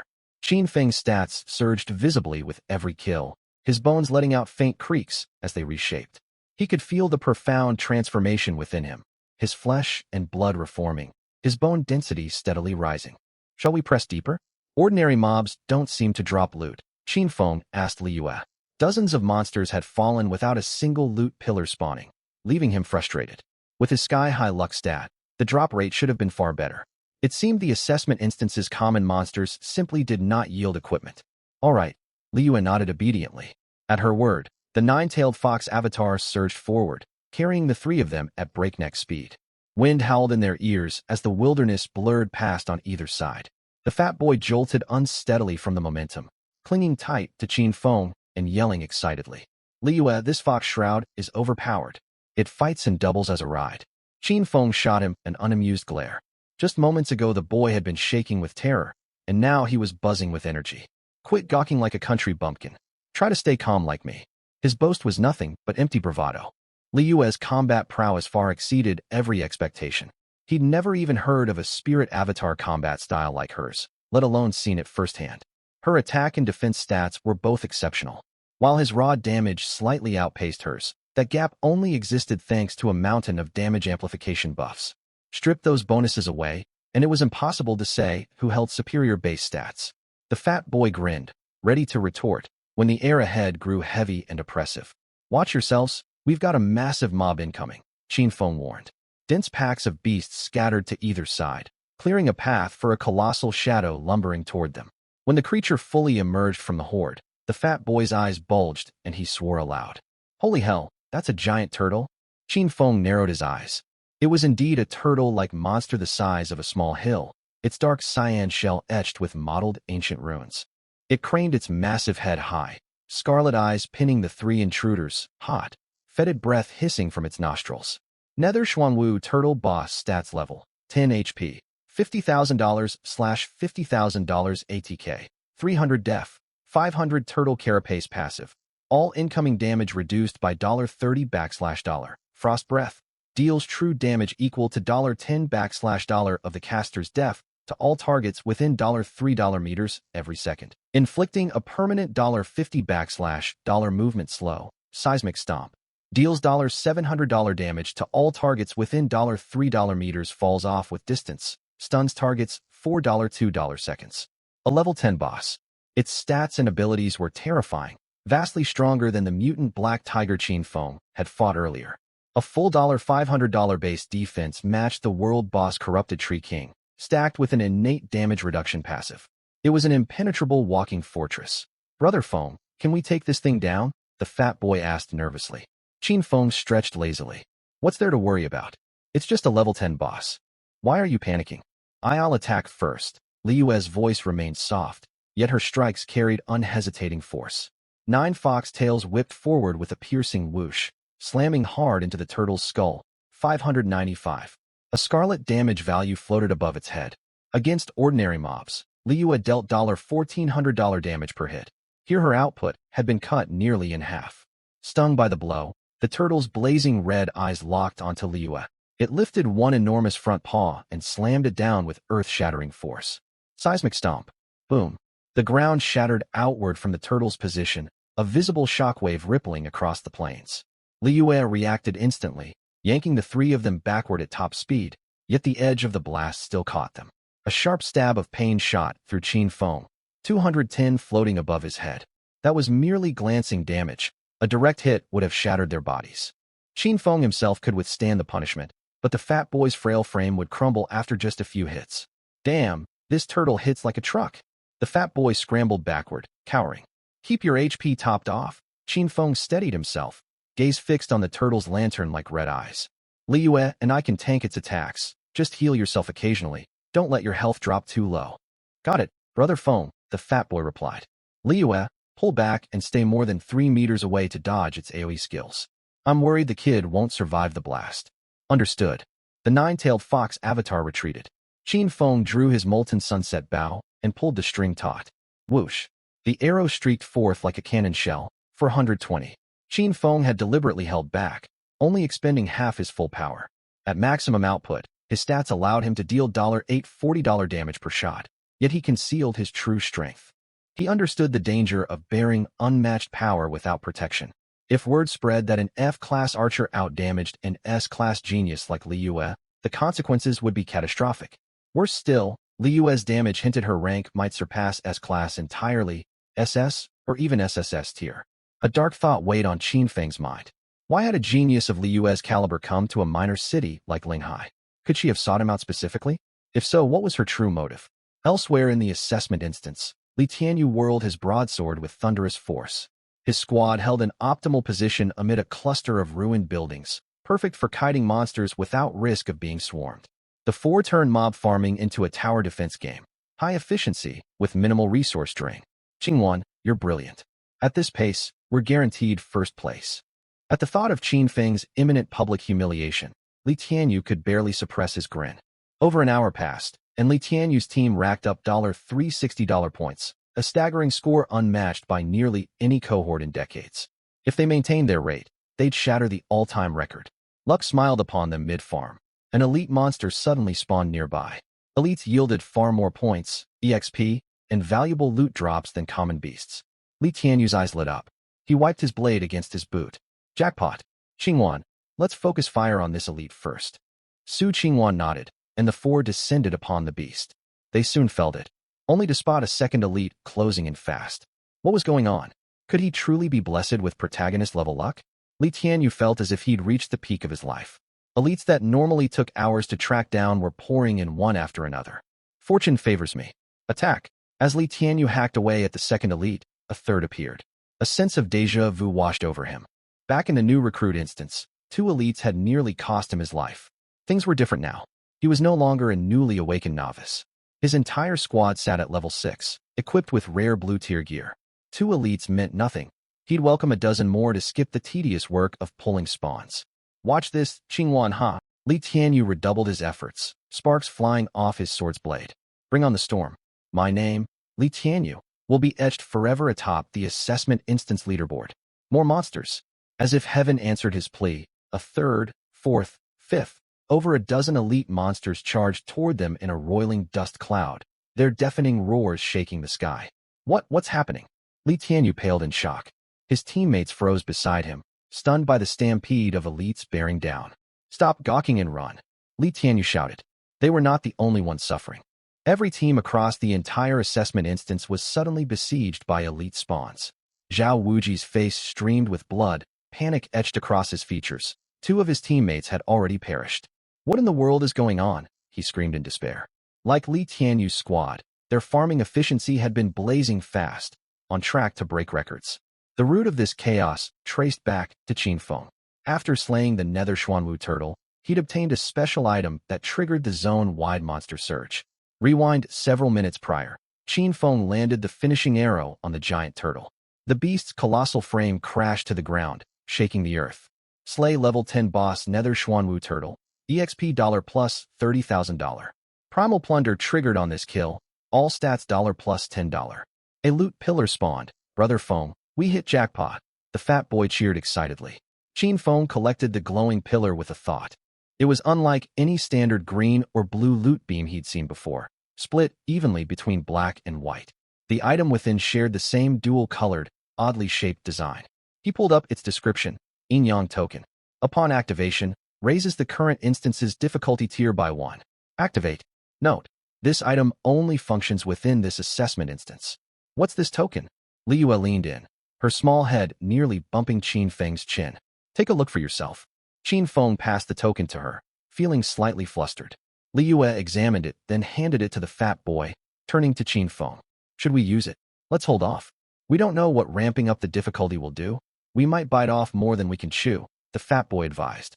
Qin Feng ultimately chose to activate the token regardless. The moment it triggered, monster spawns exploded across the zone, elite and boss mobs roaming in massive packs directly around their position. At first they held their ground. Those extra bosses paled in comparison to the Nether Xuanwu turtles' absurd defense. But as time wore on, the endless horde began to overwhelm them. Li Yue channeled her nine-tailed fox avatar, carrying the three as they fled at top speed. Her incredible agility quickly put distance between them and the monster swarm. When they caught their breath, a massive cave mouth loomed before them. Let's head inside. There might be rare treasures within. Drawing on years of memories from his past life, Qin Feng suspected a white-robed elder hermit awaited them deep inside, one who would bestow rare skill tomes and stat potions upon them for an instant power boost. The cave entrance was wide, yet the passage narrowed steadily inward. The spacious entryway shrank to fit two people side by side, then tapered to a cramped slit only wide enough for one person to squeeze through sideways. Qin Feng led the way, followed by Li Yue, then the fat boy.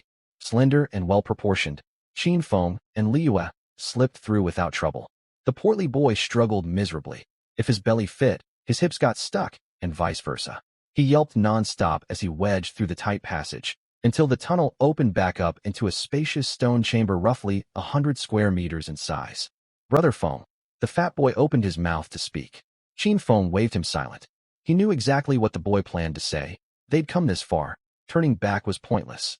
The chamber lay shrouded in total darkness, yet awakened cultivators possessed night vision clear enough to navigate. Qin Feng scanned the space.